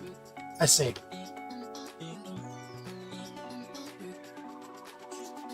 Yeah, this is how I move my models right here. You see this down here? Moving without pivoting. I'm never gonna let any part of my model go further than its movement. Like period.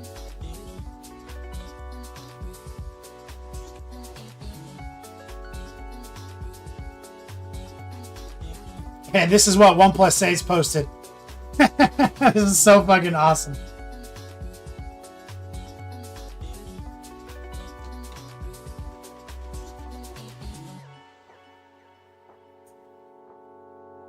We're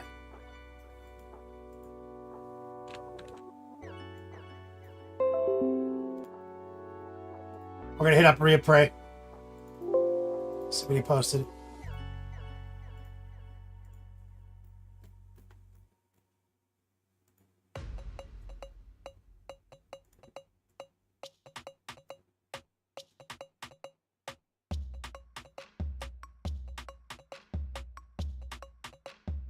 Recoil, if you pivot, it costs you 2 inches of movement.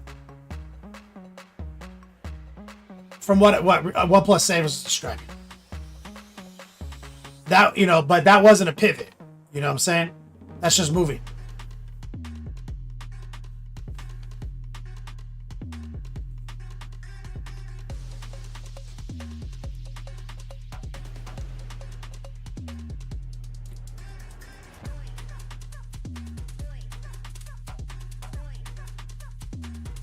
Reds over blue. Nice. Doing the red over blue airbrush technique.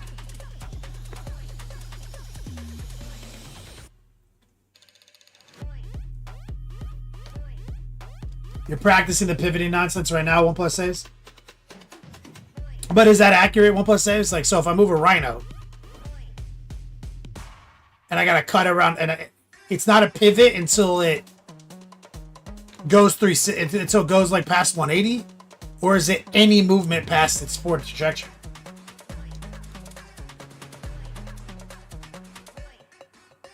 Like, does it, if it veers off the exact straight line, are you minus 2 inches?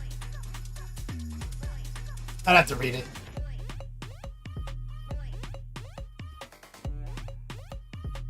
This is looking good. Let's see. What do these guys say here?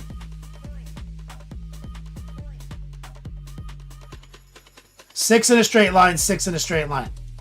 Measuring from and to the same point each time. It does not pivot as part of its move.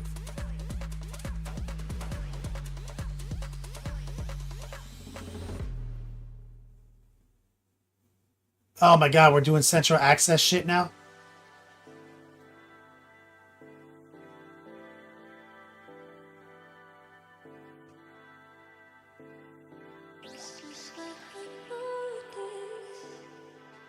Pivot value is 0.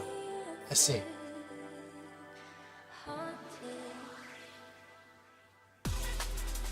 So yeah, it's one. It's like I said. So if it goes past 180, that's pretty easy to do with a box.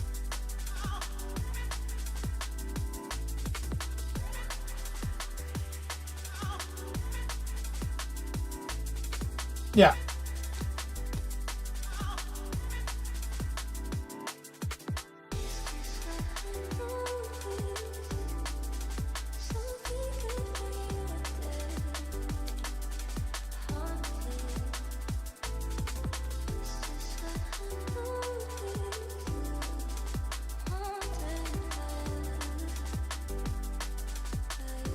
Any move other than the line.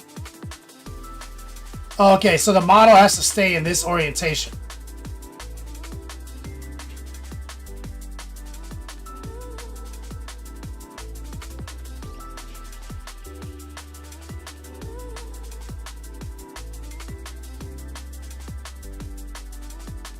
But you can break this orientation at a cost of 2 inches. Is that accurate? You can break that. You can break the 180 plane for minus 2 inches.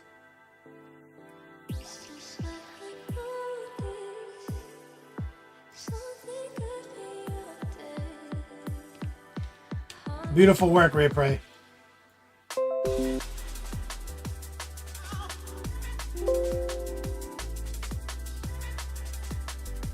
Easy peasy, lemon squeezy.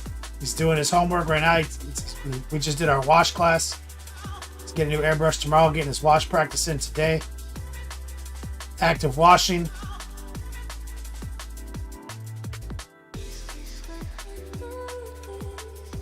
Airbrushing up some Repentia.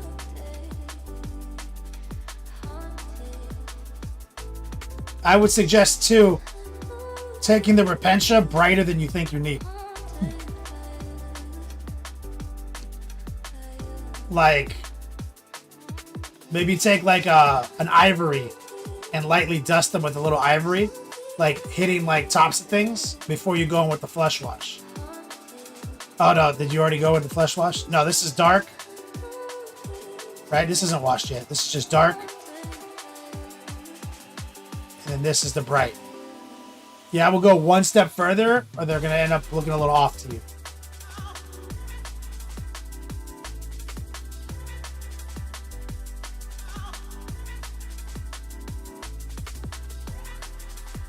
Good job on your washing execution.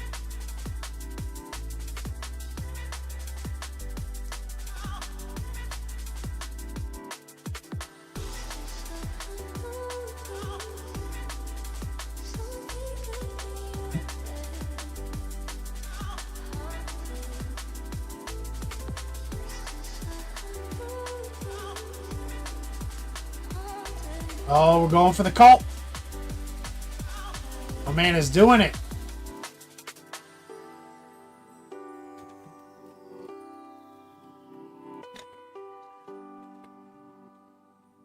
Wait, what do you mean you raw dog dark color then red tone?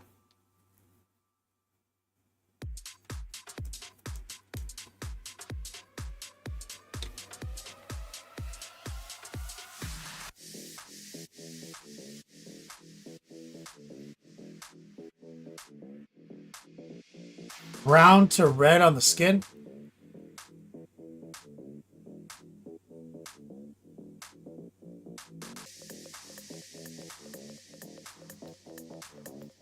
Do you not just have like a sunny skin tone in your hobby arsenal? Like a elf flesh situation?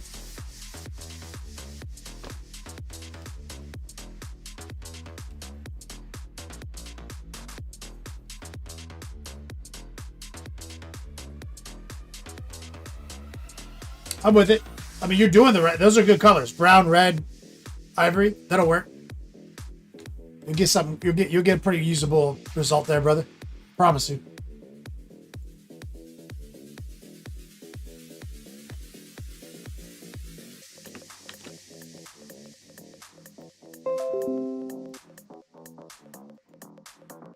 Good job. Mark Smith. Yeah, it's only you on my Facebook stream right now. Facebook is basically just notifications. Mark, it's like I go live on multiple platforms at once because Twitch doesn't notify everyone. So like you'll see like I went live on Facebook, and then you'll be like, oh yeah, he's live, and then you go to Twitch. that's kind of the idea.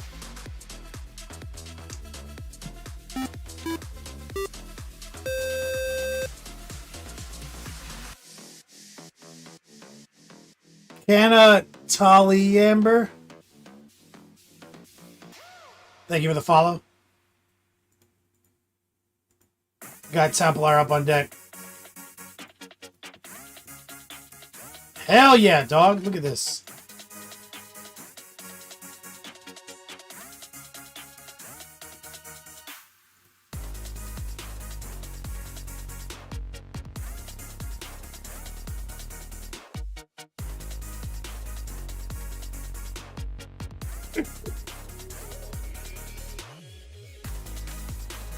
Mark Smith, yep.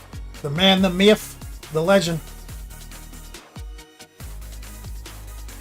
Battleborn.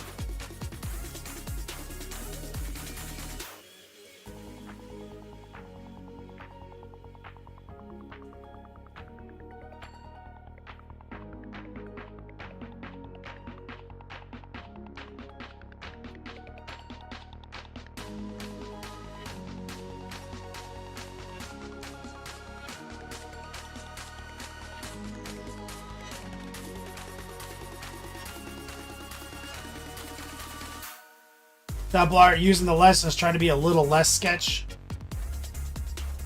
I think it's a good middle ground that you're living in right here.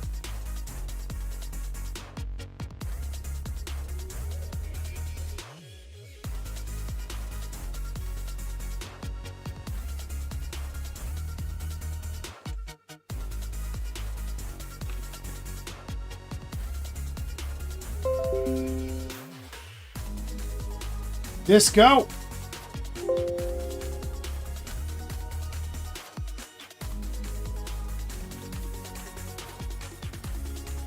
Ooh, look at that eyeball. Bro, that is so cool that you did that.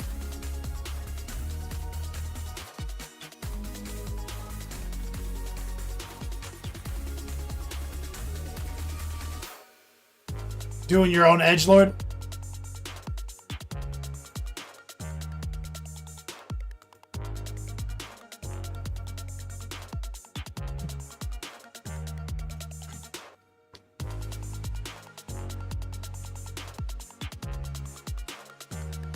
I love that you did the eyeballs in the backpack. Makes me want to do mine like that.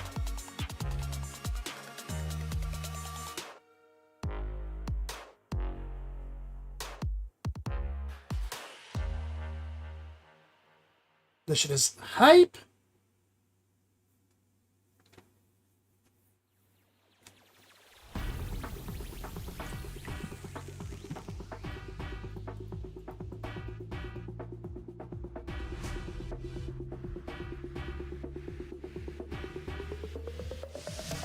Yeah, exactly, Disco. They're big enough where they don't look like crack addicts.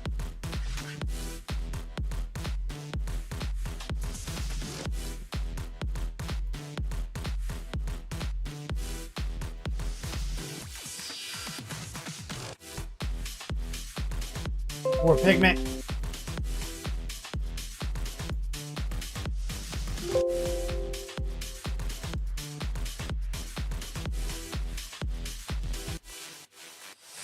Let's see here. Look. Some orc action.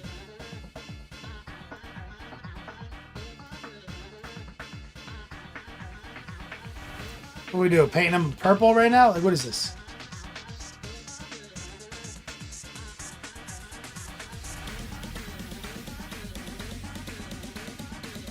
What's going on here?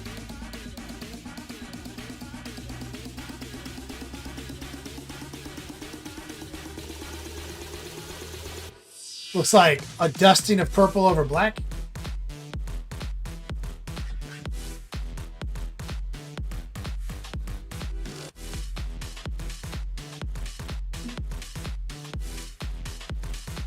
Over gray. What's the plan?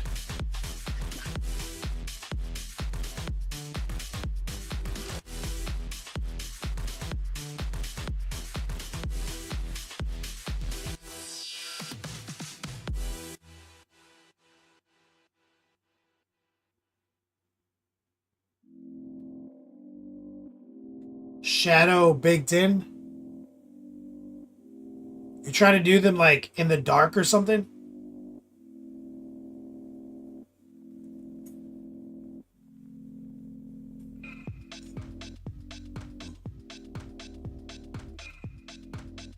Oh yeah, it's not gonna look good.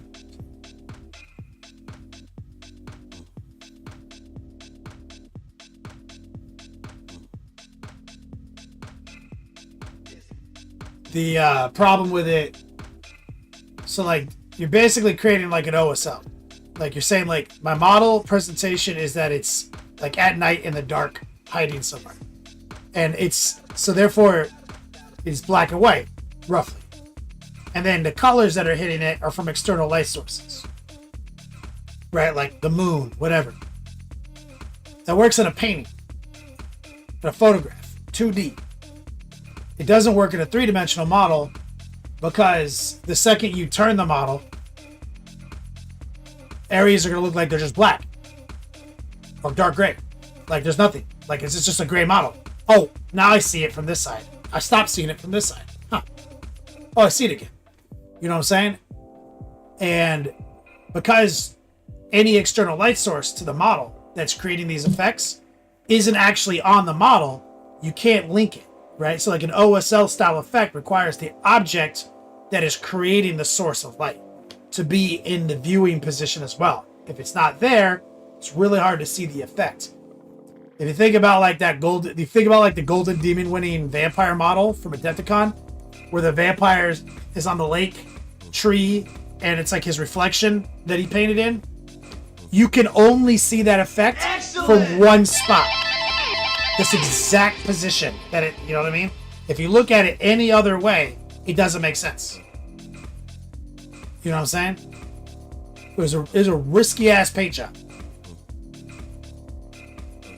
Thank you, David Cook, for the subscription.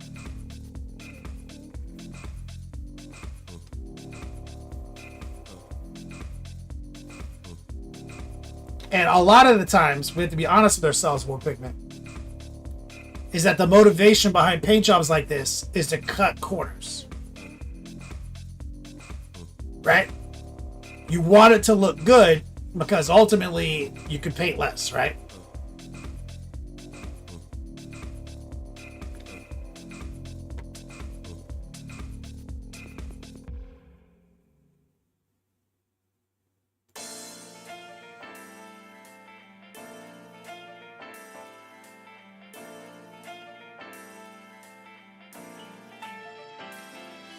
No?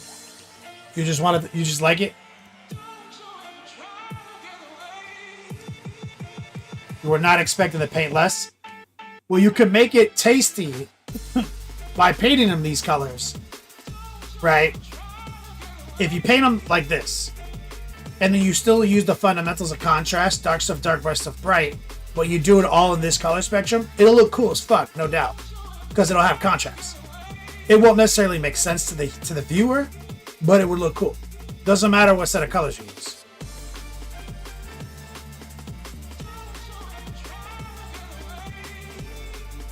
Like why it's that color won't necessarily make sense, but it will look good.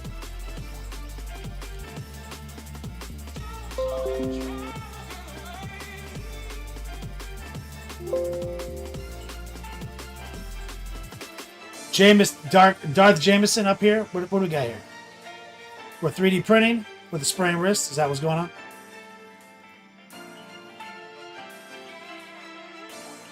Oh, you got... Oh, for Father's Day, you got a 3D printer? Hell yeah, man.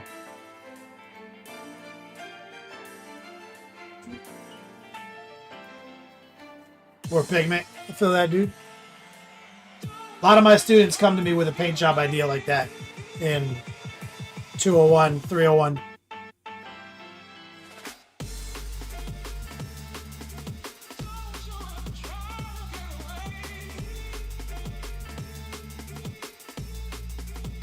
Any cubic action, brother?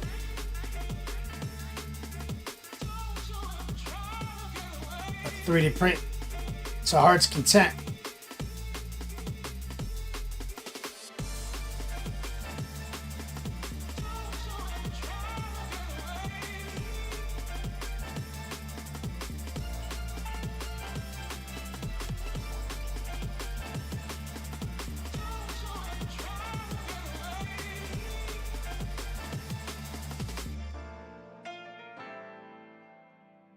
Recoil, tempted to get a 3D printer.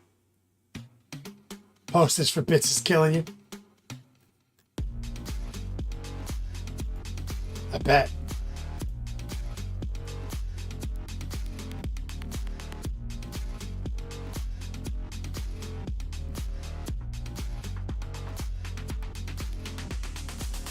All right, guys. I'm going to go hit the bathroom for my midstream pee-pee break. And we'll be back. We'll finish out this wing. Both wings.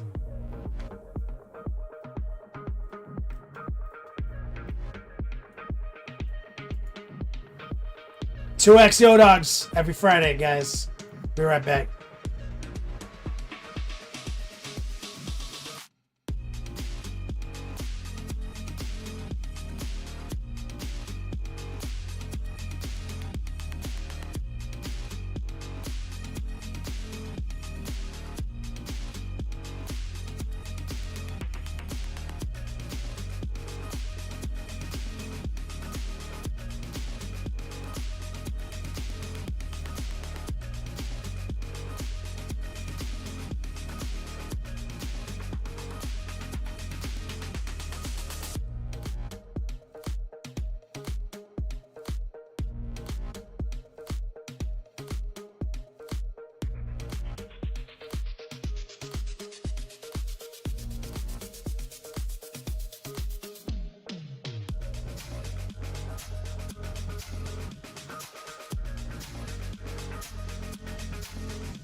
Let's get back to it. Let me lock into the cradle.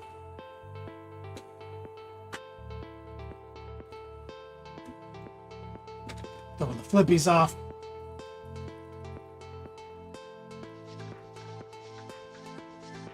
That's right, recoil.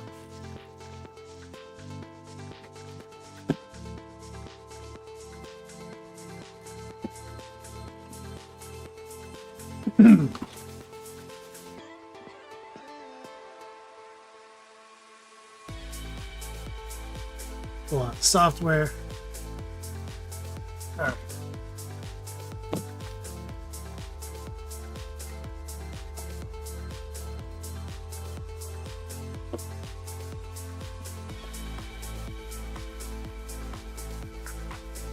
Okay, other wing. Still on the block.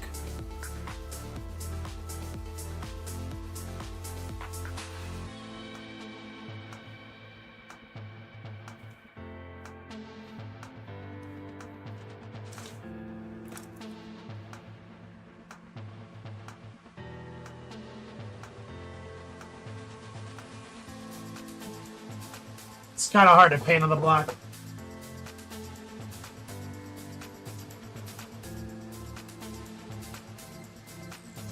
So we're going to do the same thing. We're just going to get this white looking paper towel. And we're going to do the same thing we did on the other one. Let's take some straight up white. And we're going to run a tracer. High opacity, low moisture. Ride the rail. Hold your breath, swing it from right to left.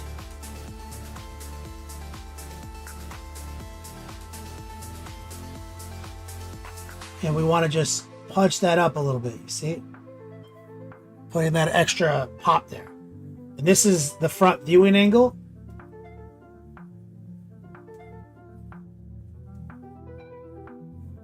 And therefore, the more important part, satisfied with how the wings look without this line, but I'm willing to sack a few extra minutes to the prime viewing angle to be more baller.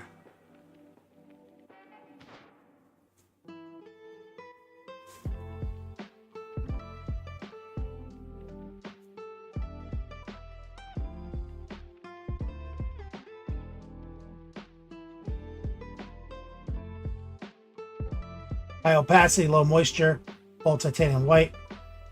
Using the side of my brush and right in that rail.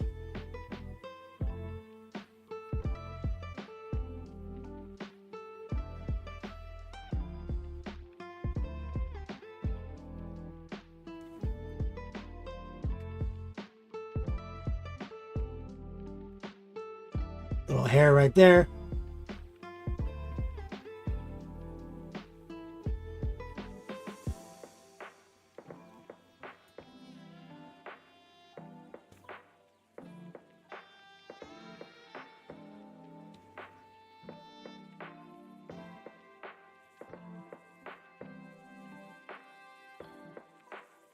Now I'm also going to hit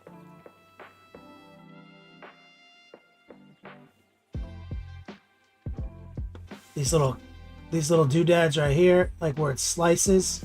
So we're going to be rotating and looking for those little shelves.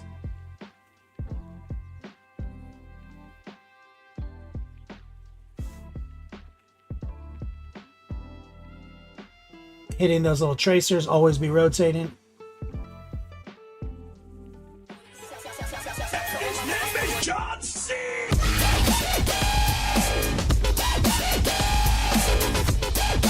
My man, Rot Wheezy.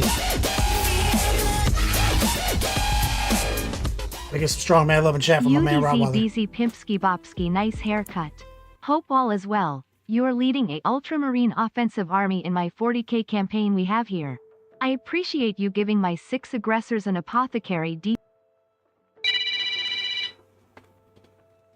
My brother's calling me. What? Like, what's going on here? No. Does no one in my family know anything about my stream schedule? Thank you, Rottweiler. I appreciate you.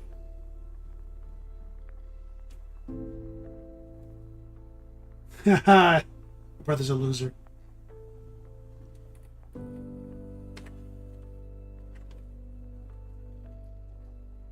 All right.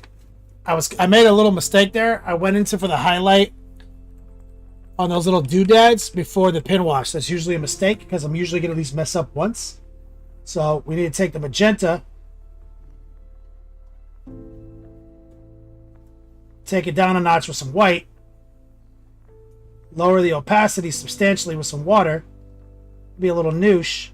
We're going to use this Rottweiler to put some borders and frames inside these little nuggets right here.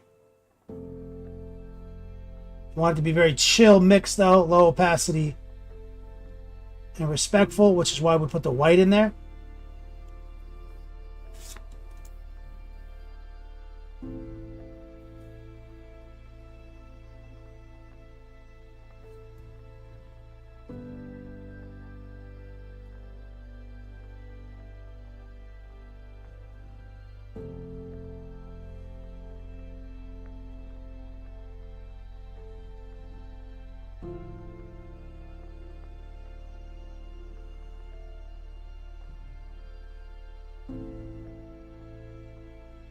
Because we sprayed it with white, so like we essentially lost the dark side of the definition here. And I like to put a little line under this little like wing vein right here. See, semi-opaque and a little wet.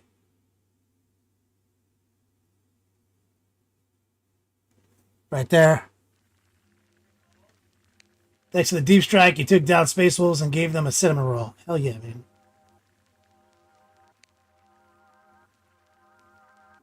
Bro, I'm all about them cinnamon rolls, bro. Like Circle K cinnamon roll.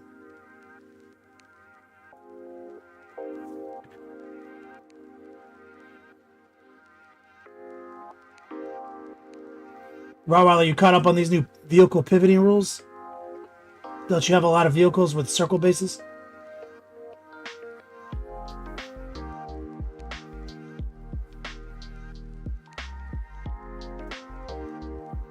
All right, let's go back to the white mix. Now let's get back to what we were doing.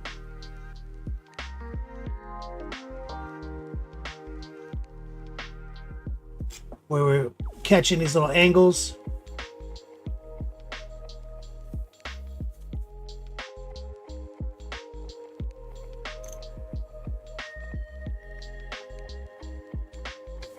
Getting these little wispy bits right here, with a little white.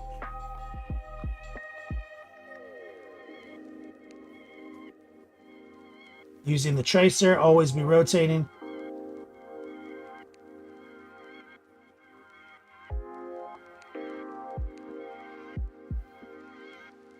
High opacity, low moisture.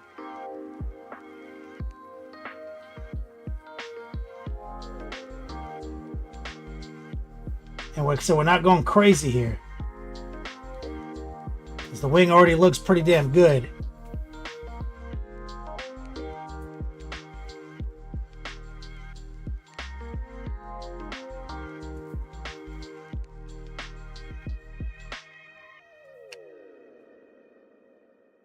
Just want to be a little bit more electrified. Let's grab a little magenta and mix it in with the white. Want to create a little bit more respect. And so that way, as we move into this much darker piece of real estate, we're respecting it more. We're going to kind of complete the circuit of edge highlighting, you see?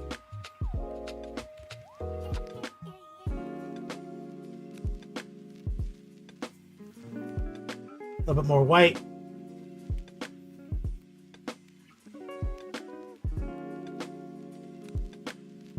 And that tracer.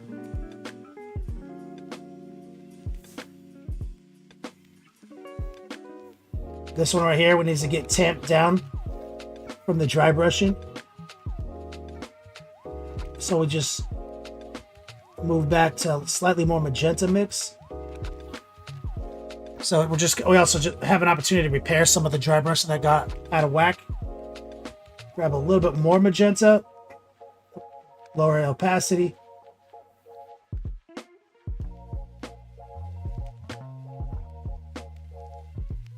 And I'm trying to make these kind of match it.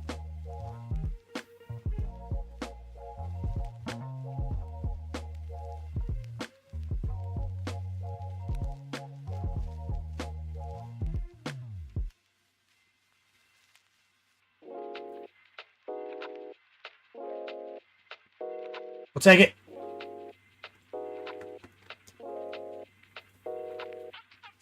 Rottweiler says, yeah, Ultramarines will also reminds me of the 3rd, 4th. I was just talking about that, like the old days.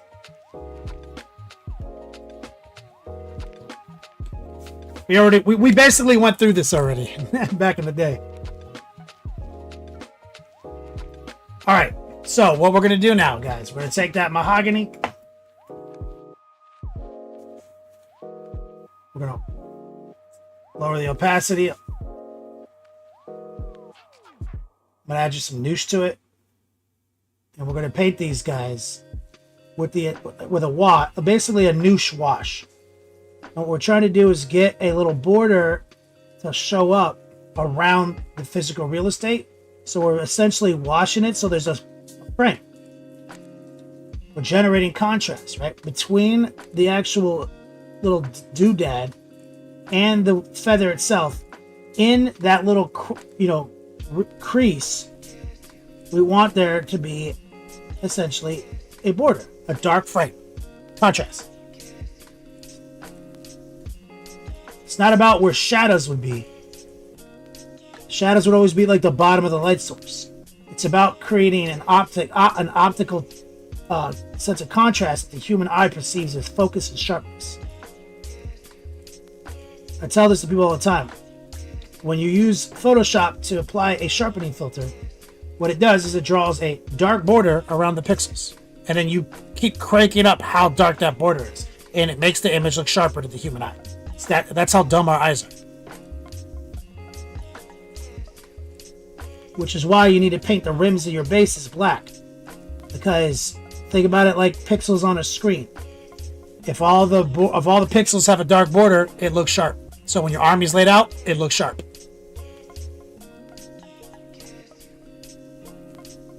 You can get away with other dark colors as long as it's darker than the model. But if you got a dark model and like you're trying to do like brown base with a brown border around it, but the model's darker than that, it's gonna look the opposite of sharp. It's gonna look out of focus. But let's say you did like white scars, super bright, and then you did a desert base and you did brown rims. That works because they are technically dark frames. But I typically just don't deviate from the black. The black is going to be the highest contrast.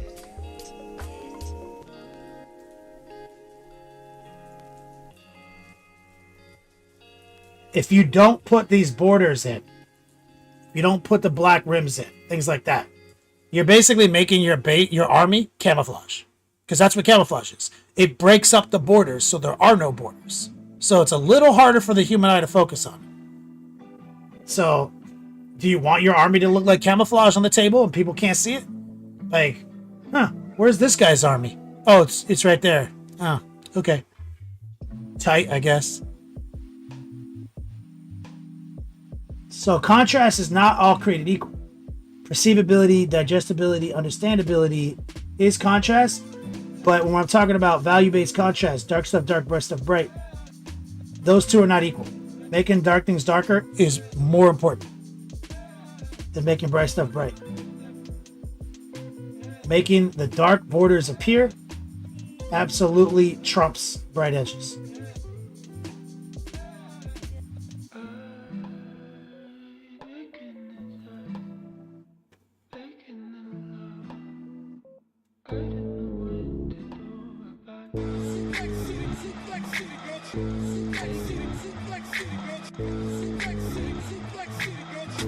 Buying my hobbies with that raid. 30 seconds in, hit him with an F5. Hit it back so hard he feel it in the next life. Pull him over that shoulder just like a dance. Welcome to the show. Monument Hobbies, the progenitor of the Monument Hobbies and Pro Krill. Have a great weekend. See you later. Let's get this other side. Let's be as efficient as we can now, guys. Let's get all these doodads. Again, we're taking straight mahogany, adding noosh to lower the opacity. Give us longer work time. We are going to paint these little things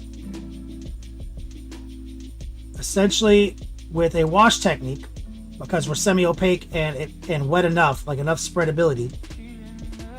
We are covering the whole thing and getting a brown filter, but mostly we are interested in getting a dark border to appear on the feather between the nonsense and the wing inside the gutter.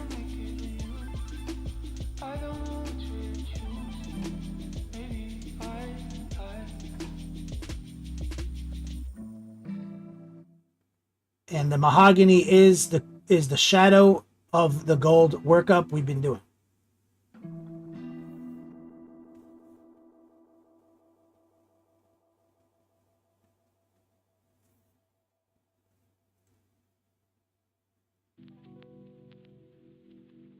We're doing mostly stippling here and a little heart pulling.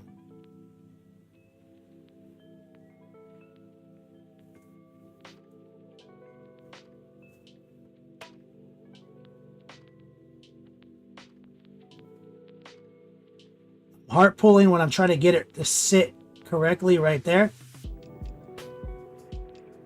I'm stippling on the tops of things and pulling it down.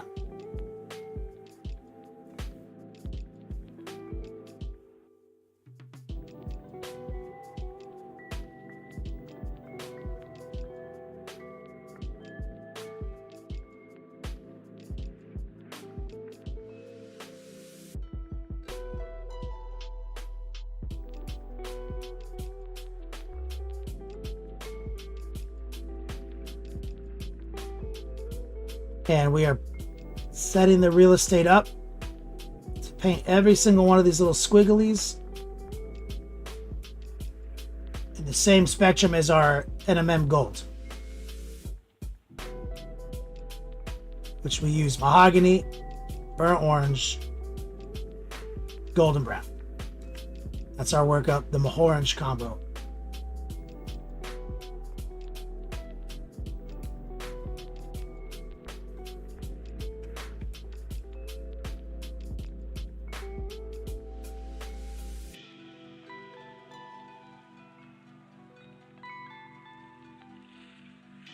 And Noosh is handy for this because it extends the work time.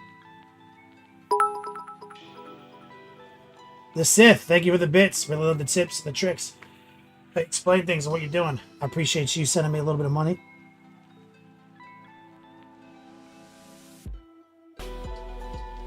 Thank you. Validating. I can't reward you for bits though. It's against terms of service. But if you donate on the stream, you get Yo Dogs, and I can give you gifts.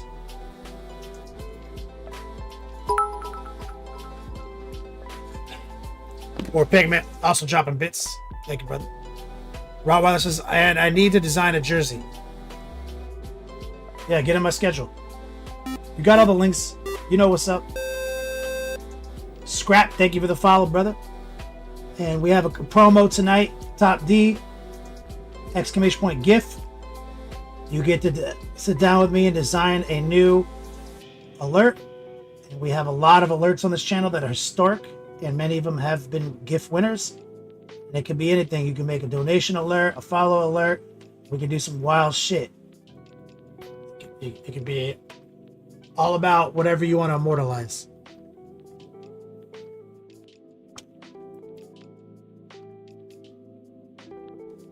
Rottweiler, yeah, I think you want a gift too. You just got a book. You've got the link.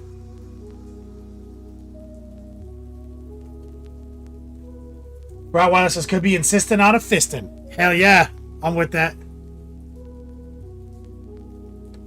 All right, so now what we're gonna do So we're going to go back up, Rottweiler, to our golden brown, burnt orange, some mahogany. Somewhere in our midtone. High opacity, low moisture.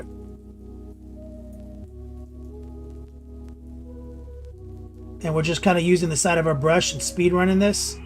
Kind of doing like a ghetto tracer.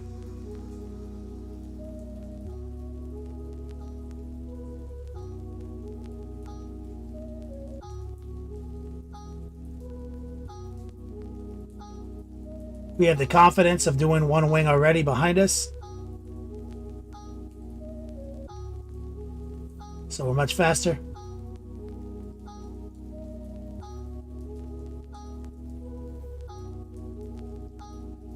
Much more efficient and confident.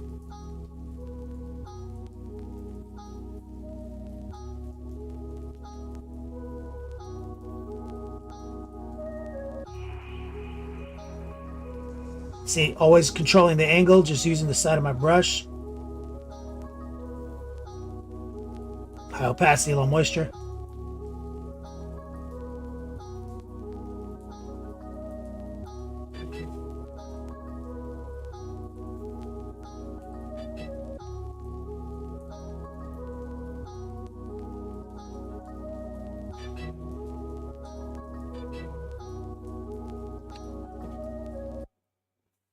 On.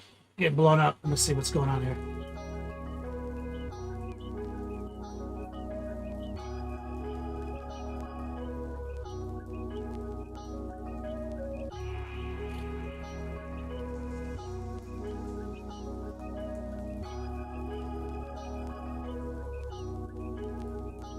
It's pretty good.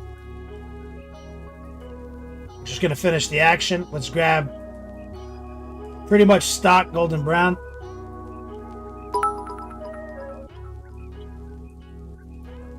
And we're just gonna hit the tips. More pigment. Drop it. He's going bit crazy. He's got the bit madness.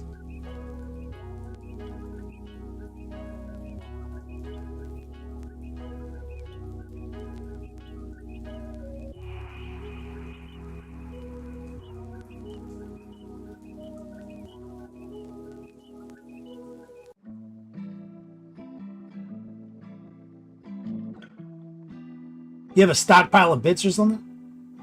You didn't like go buy those, did you?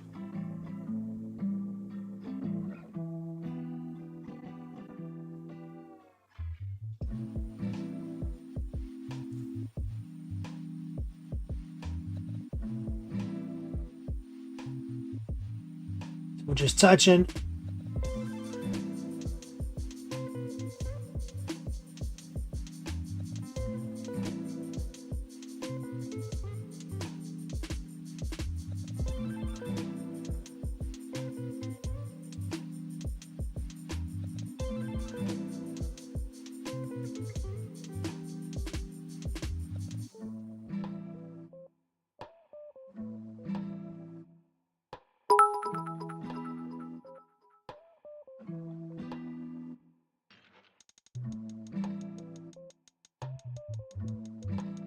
Too easy.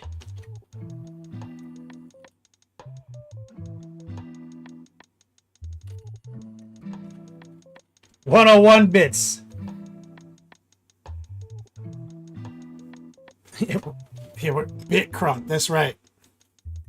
He's got them tit bitties. That's right. Reappraise. All right, let's take the white and let's touch the tips.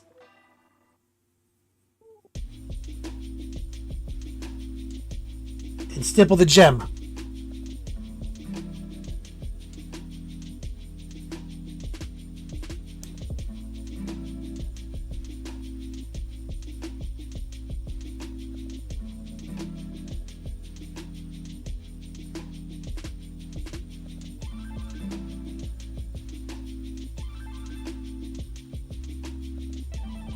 High opacity, low moisture. We're just doing a little stipple trace.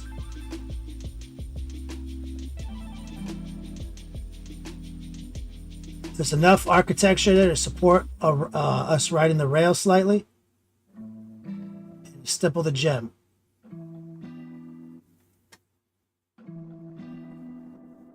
High opacity, low moisture. 18.0 synthetic, light brush pressure.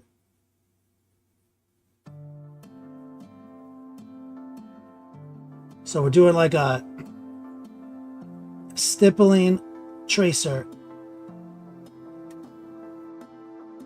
which is the tip. So tip tracers are always a little tricky. You got to be cognizant of your tip penetration, or you'll end up painting the white line on the wing.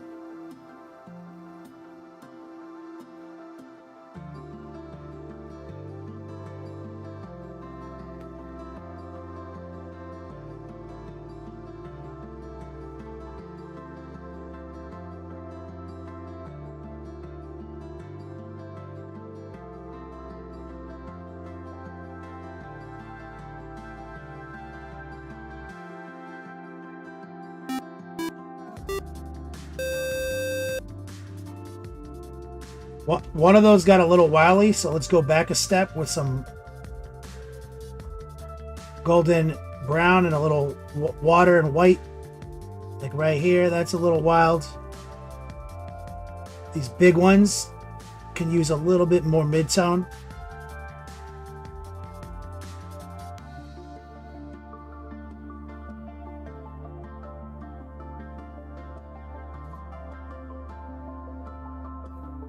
I was trying to cut a couple of corners, and I think for the most part it worked. Shout out to Mass Tiwi. What's up, brother? I forgot this little guy right here.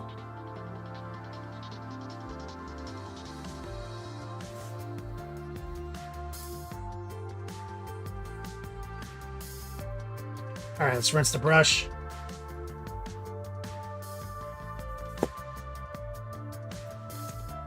Okay, let's take some water, some jade, some douche. So we're going to water down the jade.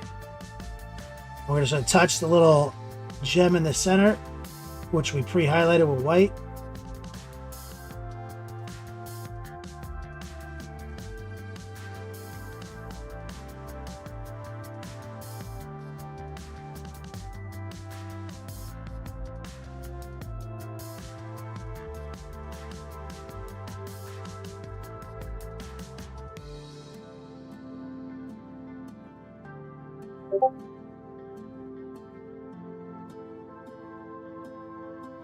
Oh,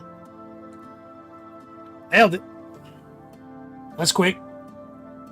It looks like it's going to be this long task if we just stay committed to the techniques in my course. Look at that. And a lot of people would have tried to paint that gold, right? You'd be like, oh, because we know gold. But imagine if you went there and tried to meticulously paint all these gold without getting the gold on the wing. Because if you got the gold on the wing, you kind of fucked up. Right? But if I get the brown on the wing, I don't give a fuck, dude. It rides. So you meticulously paint all these gold. Then you wash them. Then you try to like highlight them a brighter gold. Right? Then you paint the gems. Like, how is that faster than this? It's not.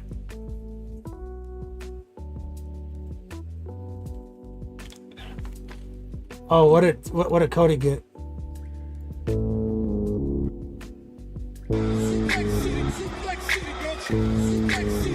Oh my god.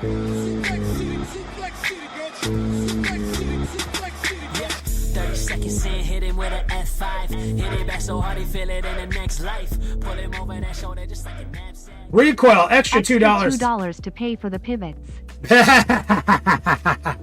Recoil. I mean, yeah, it was recoil. Sorry, not wrong. Recoil. Thank you. I'm doing that thing where all the people who have an RE in their name. Recoil, Redco, Reapray, and then now Rottweiler. Okay, let's try it again over here. Let's find out what's the best way to hold this. Okay, so let's move into Raw Dog. I'm gonna try to skip the midtone.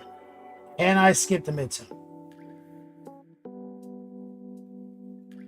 What if I just go straight into golden yellow, golden brown?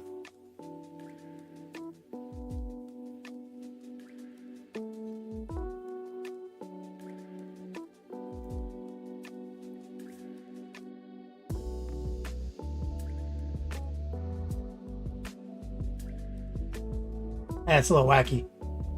I don't like it. Let's set up our midtone again. I was trying to cut another corner.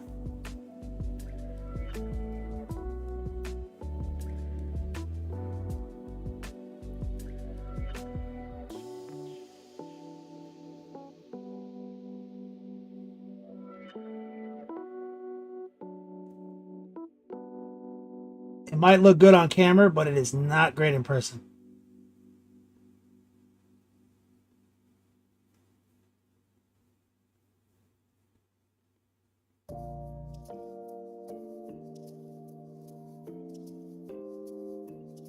I was trying to see like what the full extent of corner cutting I can get away with was. We're at it right now.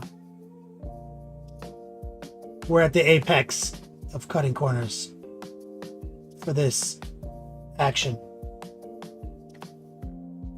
Recoil, we are all one.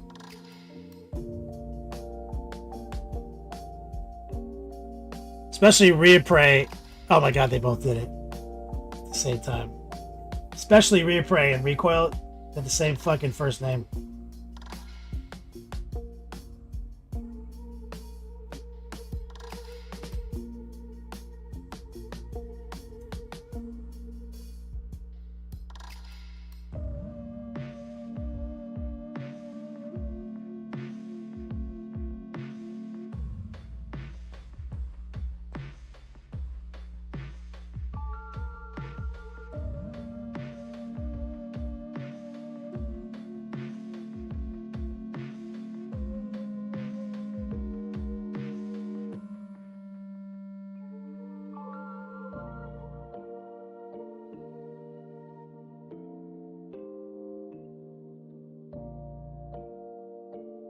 Rottweiler, a lot of R names.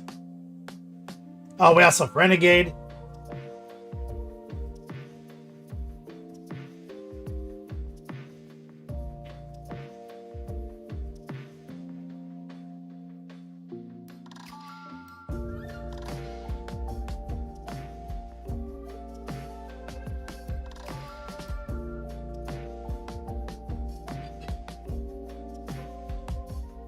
All right.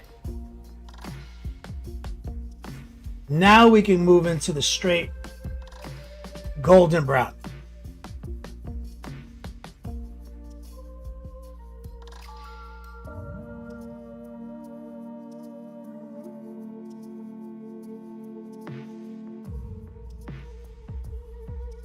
Bruno Gar, nice.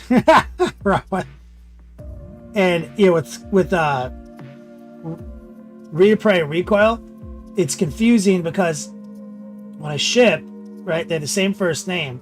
I also have them on a separate list because I have, because they're both international to me, but in different parts of the world. So it gets extra confusing when I'm moving through my mailing list because I don't search for international. My international mailing list is set by actual name credentials and not by your stream names. So it gets double confusing whenever, like in the beginning, when I say double, triple, quadruple check. Because I'm like, wait, who? Which one? Fuck. I'd be like, okay, which one is which? Let's look at their names. Fuck, same name. Which country? God damn it. You know what I mean? Who's domestic and who's, oh, fuck. It's the whole thing.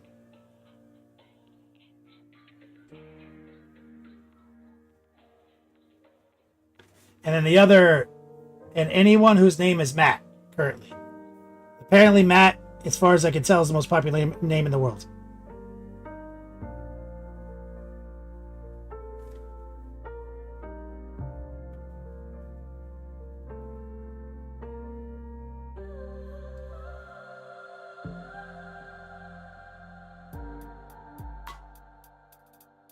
No exaggeration, I have at least 5 students whose name is Matt and their last name starts with the letter B. I've got more than 5 students named Matt. I call it the Matt Beesies.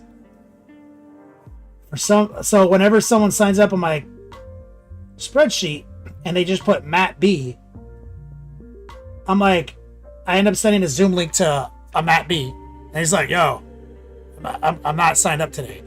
And then I go and I'm like, God fucking damn it. Which Matt B, assholes? Put your whole name. I can't do anything with this.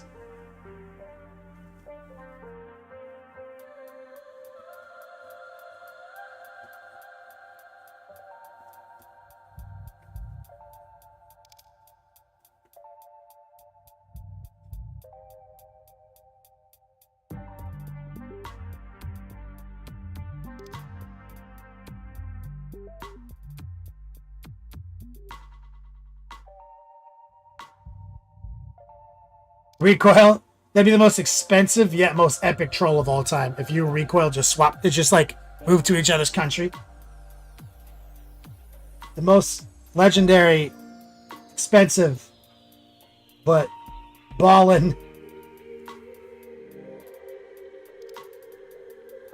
Like you guys can do like a house swap like one summer.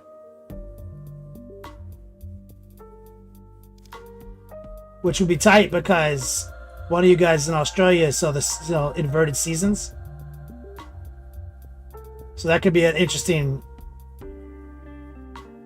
vacation.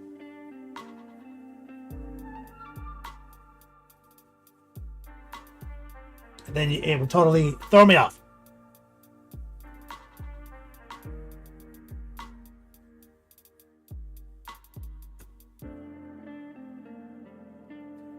The Therasip says, bro, I know I'm Matt Beasy. Bro, they're all Matt Beasy. 50% chance if your first name's Matt, your last name starts with a B.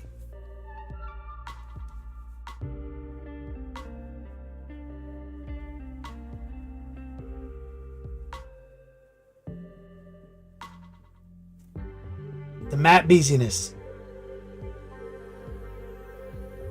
So we're going with the pure white tech, hitting the jewels on the way.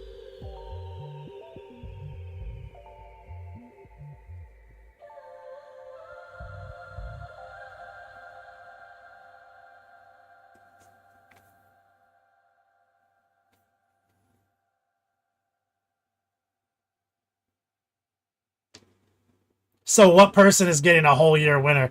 We're picking it. But since it's extreme climates, like an Australian winter is nothing compared to like a Canadian winter, for example. But it could be a novel experience for the Australian in this equation. And a Canadian would just be a classic snowbird.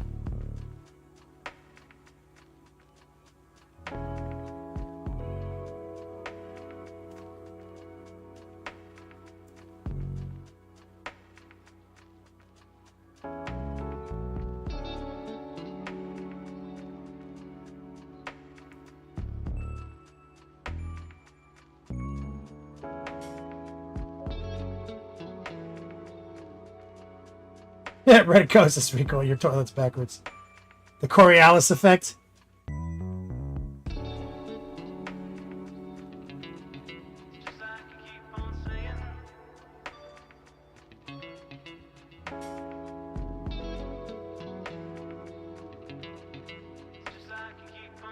Fuck that one up.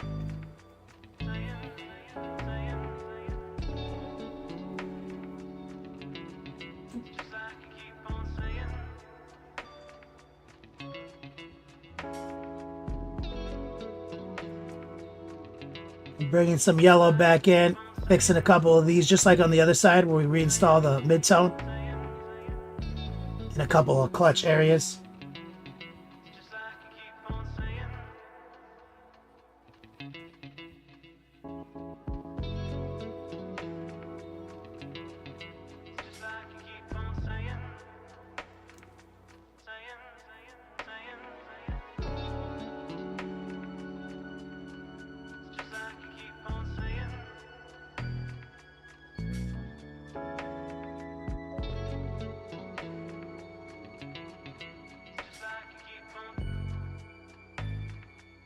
All right, let's take our watered down jade again. Some noosh and some water.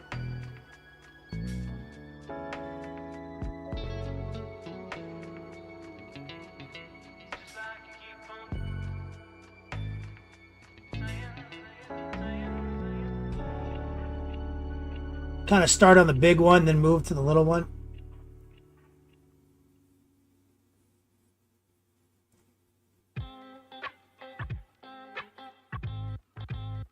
And since there is noosh in it, I can kind of subtract with a little bit of moisture like that.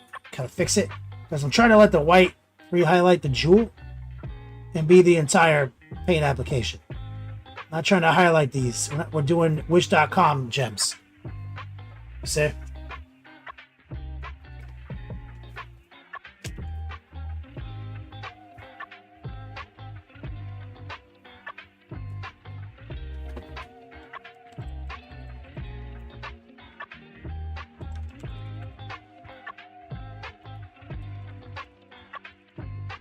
Wrong frame.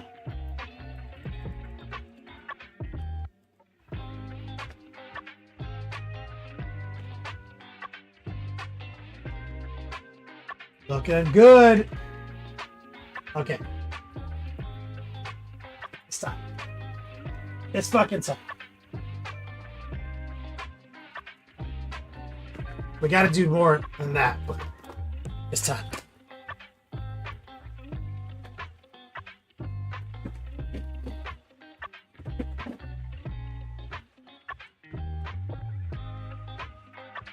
This is what I've been waiting for. I'll paint the little thingies after I glue it on them. Let me get this thing out of here. Should just be able to yank it out.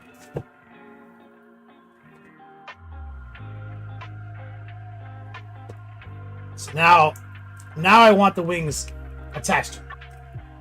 That's gonna be easier for me now.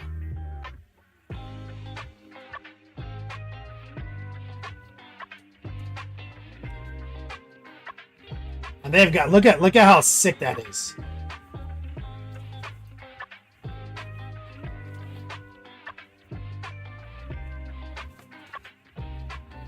So this whole connection piece right here, we're gonna cover that shit in blue.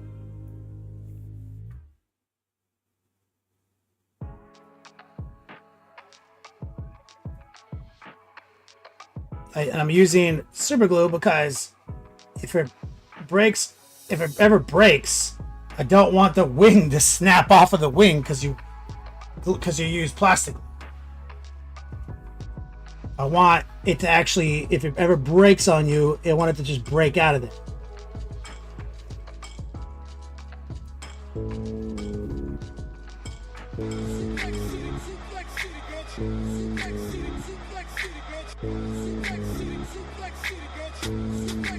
Yo, who that? Who that?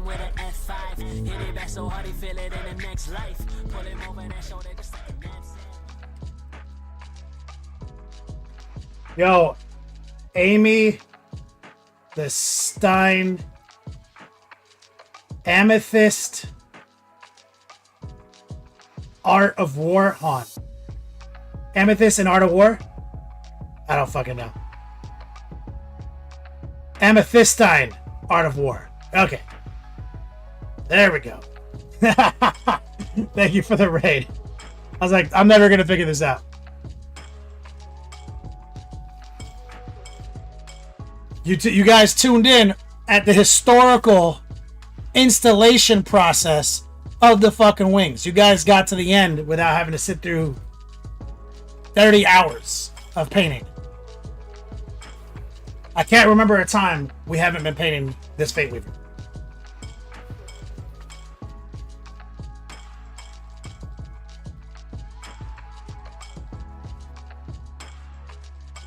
We're just using super glue, like I mentioned. I told you my explanation. If it ever breaks, if it ever snaps, I don't want it to break across the wing. I want it to just fall out. You know what I'm saying? But in my experience, it's going to be fine. It's going to sit in there just fine and never break.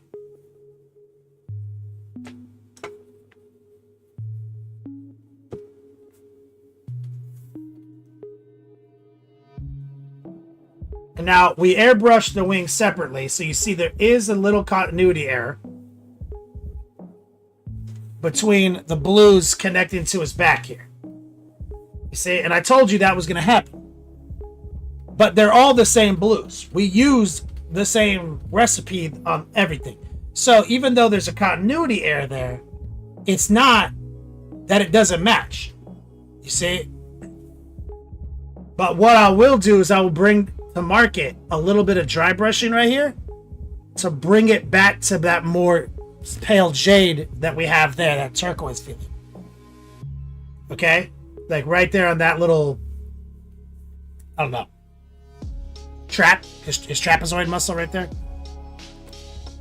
Amethystine Art says he looks so handsome. He's a handsome boy. There's no doubt. The guy is fucking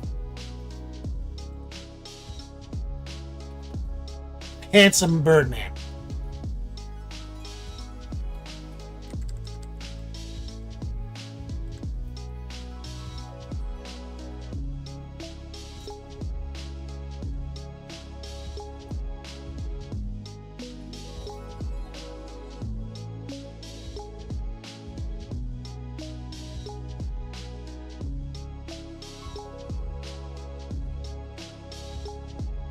Trapezius.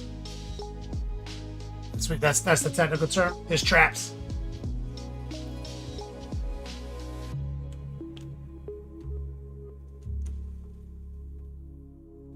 Recoil. I'm not sending him to Australia, so he's gonna be fine.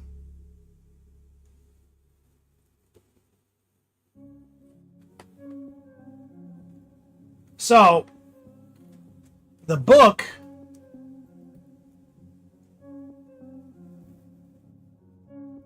also, you saw how it snapped earlier? Yep. See, like that. You don't want, like, this to break before the glue joint does. That's why it's super glue. Same thing with this. If you plastic glue this to here, eventually you're going to out leverage that little joint because you're going to move your hand across it on the table, and then you'll break it in a way that is unrepairable. But you see how it snapped off because it was super glue. This will be the last. This will be the last thing I glue on it because it's the highest risk of hand motion to break. And the only thing we got to do on the wing still is now we got to paint the little nails, the nail, and the little spikes. But before I do that, I will just jump over to the wing flares. So he's got these little flares right here.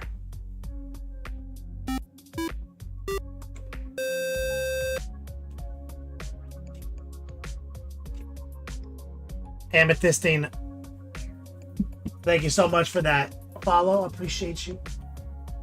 Which way is it? It's this way. So you see he's got this little shape here. It's literally this symbol molded into him. And these go here. See? And they're like they're like little ghostly little trails. That's even how they paint them. Like it's like it kind of looks like it's part of his wing, but it's not. It's like a little fiery ghost thing.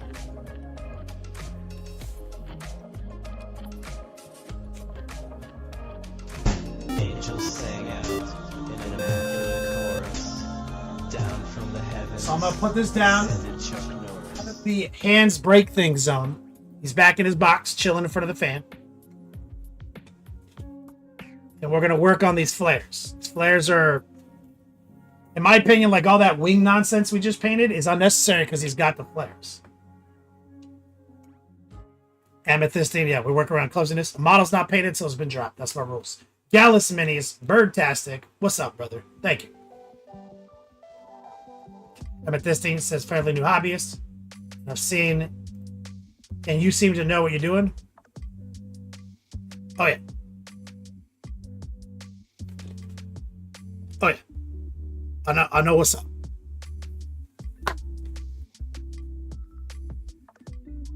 My education model, my course syllabus, and my private lessons on Patreon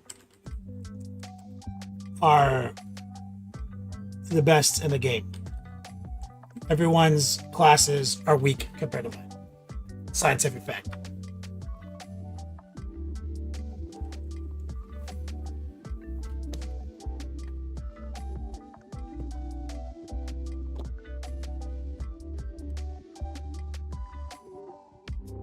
Okay, so I want these dumb wing nonsenses to look good. We got to paint them goodly. And so this entire project has been an exercise in procedures, sub-assembly, airbrush, dry brush, edge highlighting, some wash technique, some NMM effect. So it uses our 101 and our 201 course combined, but ultimately, even though it's a lot of hours to paint it, nothing is actually hard. Do you see how like everything's kind of easy? There was like 3 annoying moments just because like how we had to hold the model. That's it.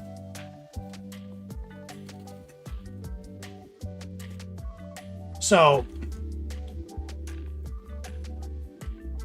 they go up. Okay, I see. I'm gonna take one off. So it's kind of like this. So I'm gonna do a pinwheel tri-blend on this quad blend. I like to do centers. Okay, so we're gonna take our formula, which has been our formula for 30 fucking hours, these 3 paints. We're gonna go just jump straight to semi-opaque golden brown. And I'm gonna do a heart pull and we're gonna set the pinwheel in motion. So it's gonna be bright here, dark, bright here. So it's the fundamental tri-blend, but on a circle, it's a quad blend. Okay. And so this is the outer plane. All right. And we're not doing any blending. We're just fucking blocking it in, sketching it out. Bright, dark, bright. Okay. Fundamentals. Teach this in the 201. Now we're going to say the inside is a separate plane because it is. So now we have to plane shift. Bright must oppose dark. So this outer lip is dark. This inner spot must be bright. See?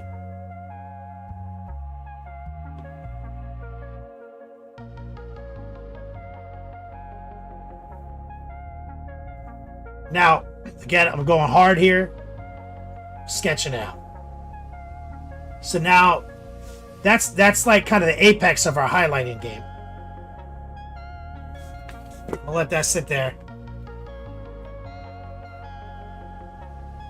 And I'm going to be somewhat efficient.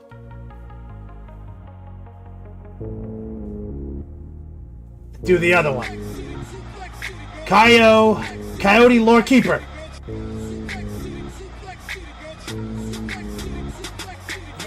30 seconds in, hit him with an F5. Hit it back so hard he feel it in the next life. Pull him over that shoulder just like a napkin. And I'm going to hit the other one, Coyote Lore Keeper. Pinwheel. Plane. Now we're using heart pull from our course. And we're bringing the plane shift. And we're not being that precise about it. It's fine, because like I said, I'm sketching it out. Circles can be a little tricky because of that.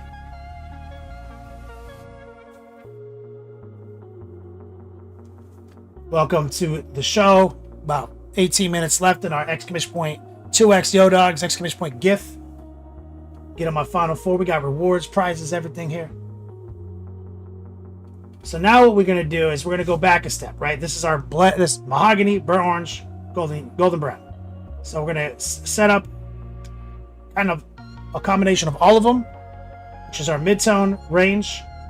And what we're going to do is just pull that line off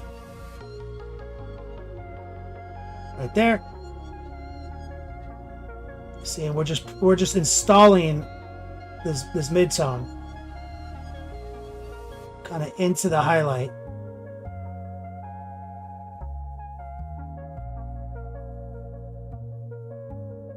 We're not doing any blending.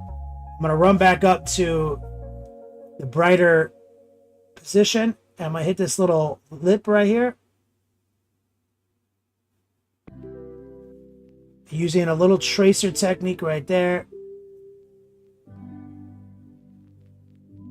And we're just installing the sketch right there. Rotate. We're using our tracer technique, kind of the side of our brush, riding that little rail. We're using reasonably opaque and dry paint right now.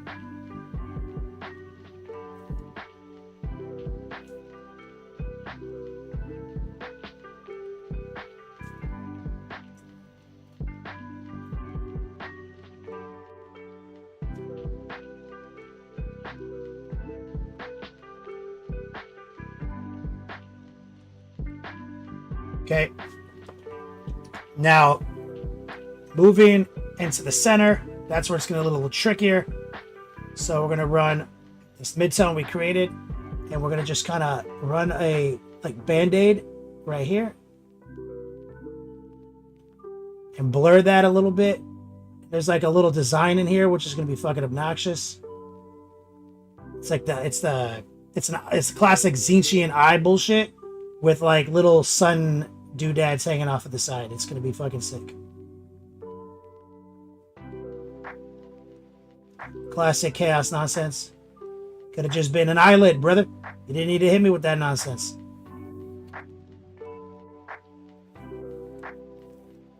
So now you see that's a little extreme. It's not very blendy. So let's just take the same paint we were using, run it back up, split the difference, create respect, which is a core concept of my courses. Run that band-aid.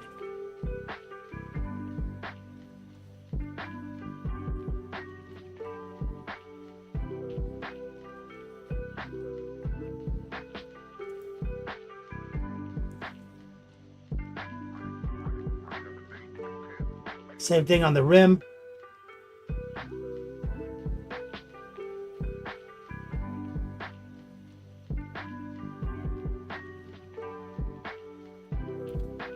And the cool thing about doing like a NMM effect is everyone thinks you got to be like so well blended. You don't. It can be kind of herky-jerky. It can be a little stop and start. As long as you get your edges down, you're fine.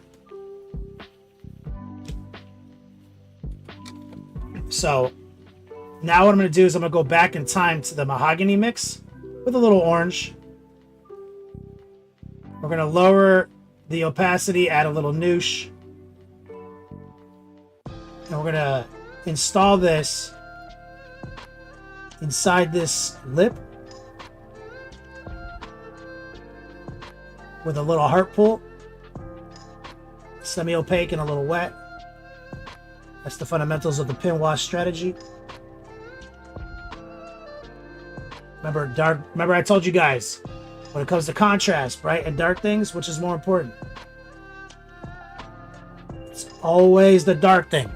Look at how much, look at that. You know what I mean? Compared to the other one.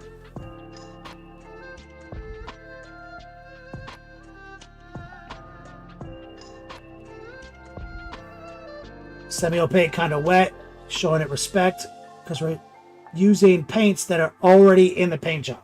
Now I might get out of bounds a little bit. That's fine because it is low opacity. See, like right here, I kind of fucked up a little bit. I can kind of brush some of that away with a little moisture. But I also was planning on getting inside here.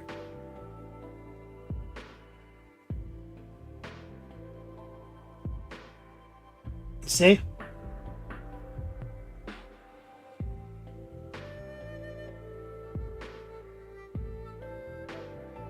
So I wasn't too worried about, because I know I'm going to make a couple of mistakes, but I'm going to go backwards and erase those. Now here's this nonsense I was telling you about.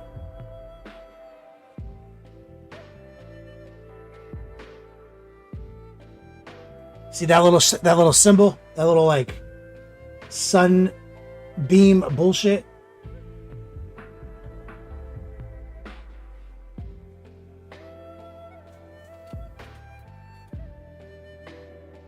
$12 left. You can get on the Final Four for as little as 1 cent. We're going to move back up to the Apex, right? We're going to move back up to our golden brown mix. And now we're going to be very, very particular. We're using a tracer. And we're riding that rail with the side of our brush. Hold your breath, swing it from right to left. High opacity, low moisture. Rotate, always be rotating. See, my hand is really never moving from this one position. If I'm right-handed, when I'm doing a tracer, it's always kind of diagonally to my left. Rotate to facilitate that movement.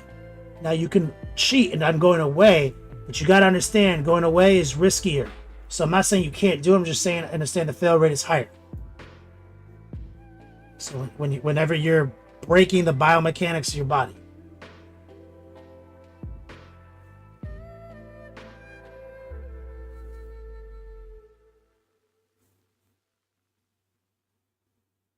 See, now that we have our definition installed, right? We made the dark things dark.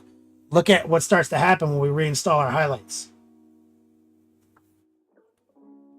And you see, we hardly even attempted to blend any of this. You see what I was talking about? Like, the smooth blend is almost irrelevant.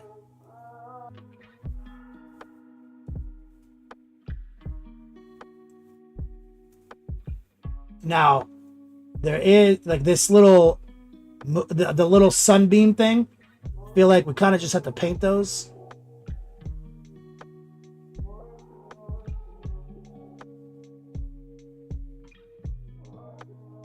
Is our only real choice there?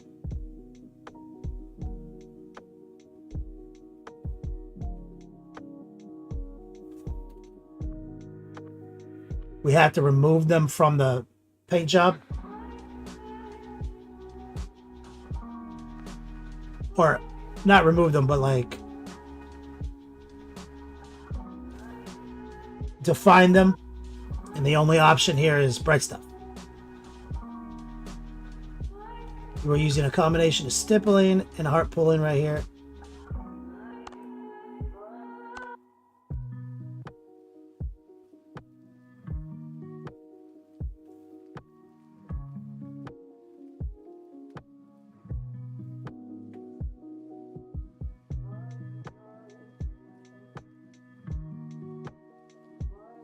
I'm sorry, Miss Jackson. Ooh, I am for real. Sir Crow. Never meant to make your daughter cry. I apologize 1,000,000,000,000 times. I'm sorry, Miss Jackson.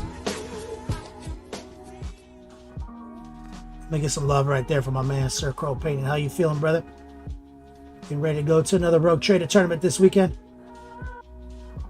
On the Final Four. All right, now we're going to be careful here. We're going to move in a little closer. We're going to extend that line. Rotate. We're going to hit that tracer.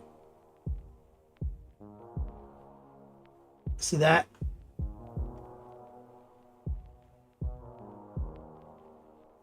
We're going to go a little deeper into the paint job.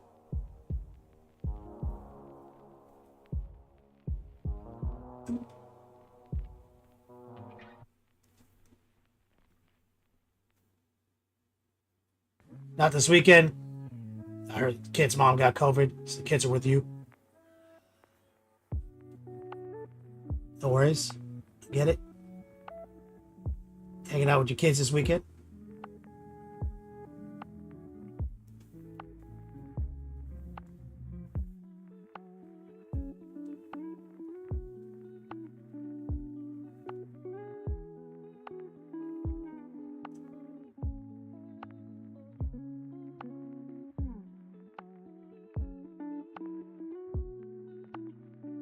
All right, let's take some white, add it to the mix, and this is where it's going to start popping. Now we're going to go center.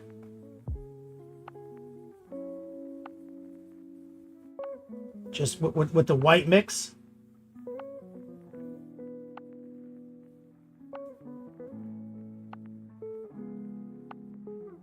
Fucked up slightly, was not paying attention. Got it in the gutter.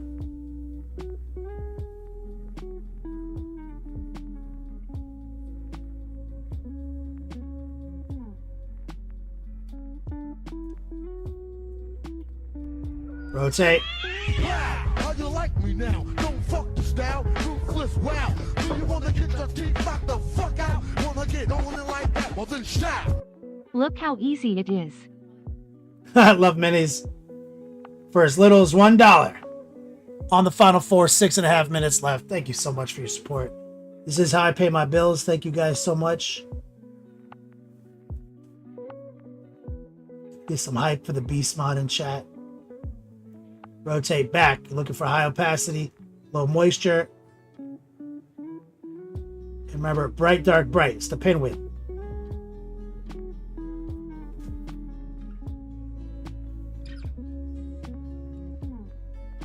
And rinse it down. Let me go see if I can steal some of that wash I made earlier. I need to get back inside this channel. There we go. Clean that up. Now let me grab a little bit of this golden yellow mix. We need to get a little bit more precise right here. We're going to find a mid-tone with it. Heart pull right here.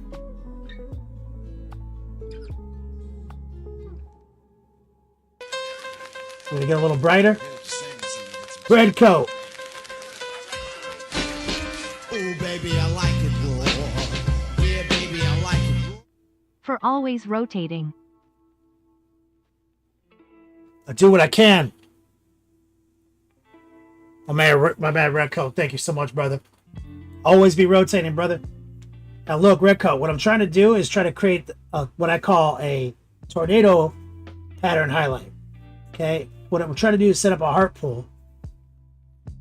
Right? Dark opposed bright.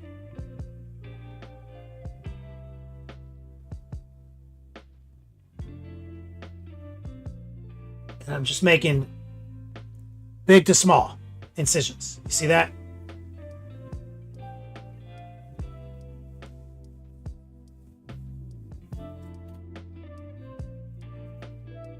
Now, it could be a little bit yellower. So let's take some of the golden brown, lower the opacity, Red Coat. Always be rotating.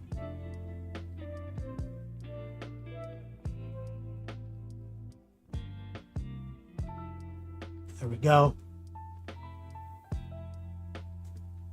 We're doing right here. We'll do the heart pull. Tornado. We're going to get a little whiter.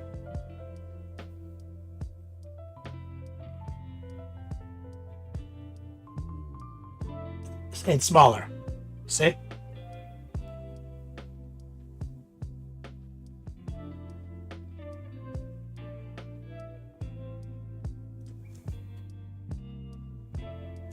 We're going to get a little whiter.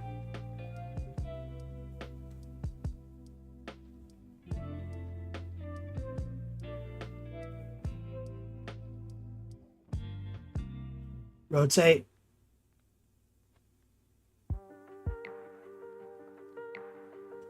Right there. Now we gotta address this lip right here. So we're gonna try to get a tip tracer deployed right here.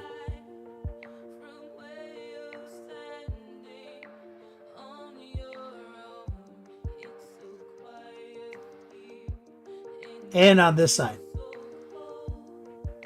The thing is, I'm okay to get it inside the eyeball, right?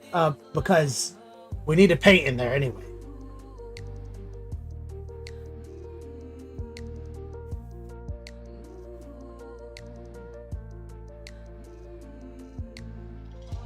So it can spill into that channel.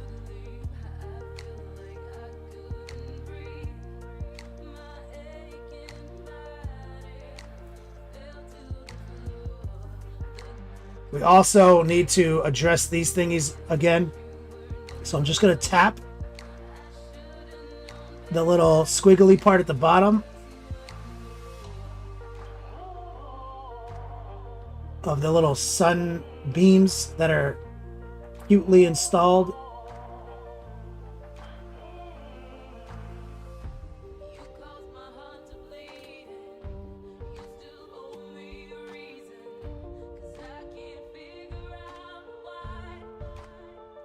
One minute, 2 minutes left to get on this Final Four for as little as 666. Let's take some pure white. No overtime at this moment.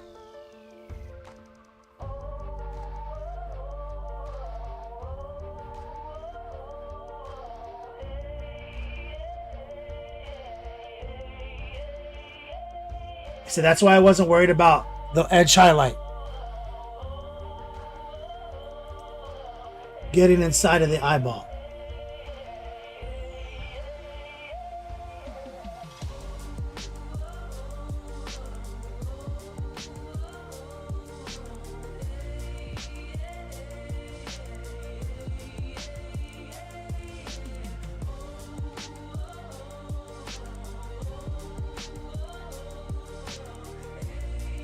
Let's send it back. 58 seconds left. Let's grab a little bit of our golden brown.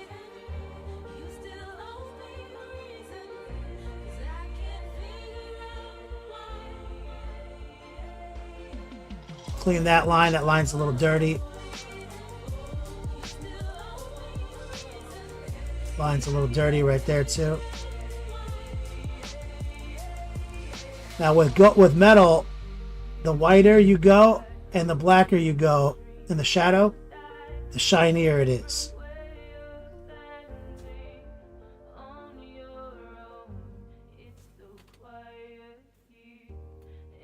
16 seconds left.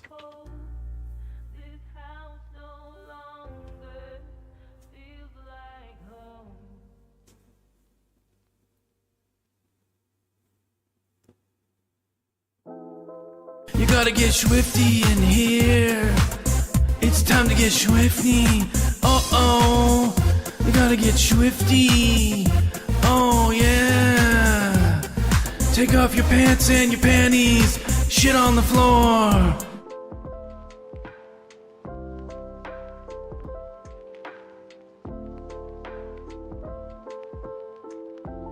Gotta get some strong man love and chat from my man Red Coat. Thank you so much for supporting me. Holding it down. I know we're going into the summer and it's always tough. It's always my hardest income months of the year. I appreciate you guys helping me out. The last thing we can do here is take some noosh, take some jade.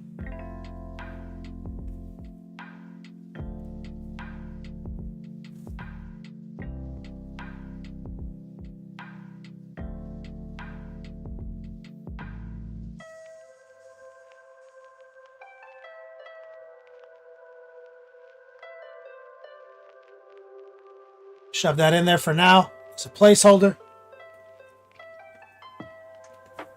And then we're going to have to cut the pupil back in. But we've got a solid looking metal nonsense. No blending, nothing special. You saw we're just like paint. Just like raw dogging it. It's just a procedure. Try blend. Pinwheel, plane shift, ducks of dark, breast of bright. That's what I teach everyone in the 201 course. But if you can't edge highlight, you can't pin wash, you can't do it. And I also want all my students to be able to at least be able to glaze before we try. And that's the first lesson of the 201 course. So if you can do all those techniques, just 4 techniques, and it's 4 techniques and 3 brush control strategies. You can do anything after that. Red Coat says the stream keeps me off the streets. My man, thank you. And we're about to get out of here and set up some raids. Love Minis, did you call the shot yet? We finally did it. There it is. Got the wings on. You see how much faster all that was? We're Wings look like they're going to take a billion seconds, right? Almost done. Everything else took a billion seconds. The wings, easy mode. If you know the techniques. All right, let me write some shit down.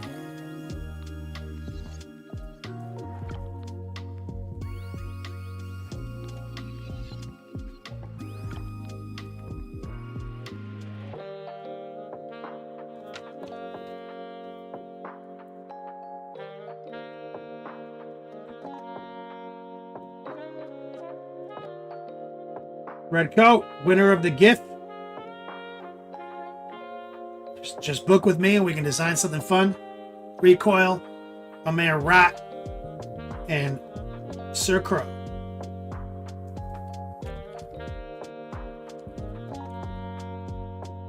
There's no one on tonight. Pay me? No, that's wild. Let me look at my follow list. Maybe I got someone that you don't follow.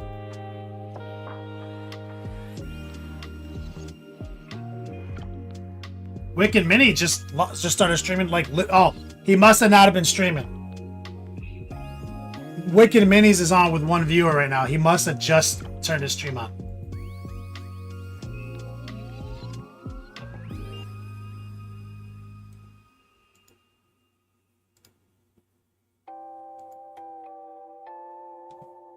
We're raid Wicked. That's who we usually raid, right?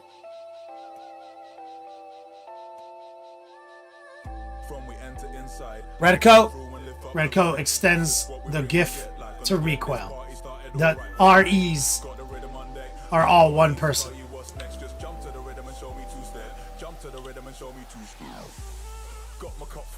I'm queuing up the raid right now. We're going to bring the length, the girth, the positivity on over to Wicked. I appreciate you guys' support.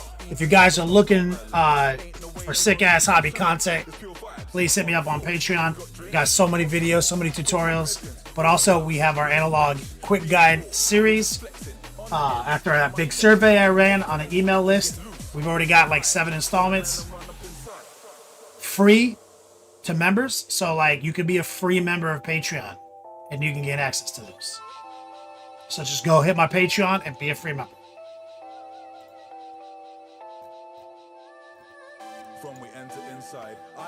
Alright guys, I got my niece's birthday party tomorrow. I'm going to drive up to Kissimmee right after the show. Thank you guys so much for your support. Until we meet again, and as always, play on, players.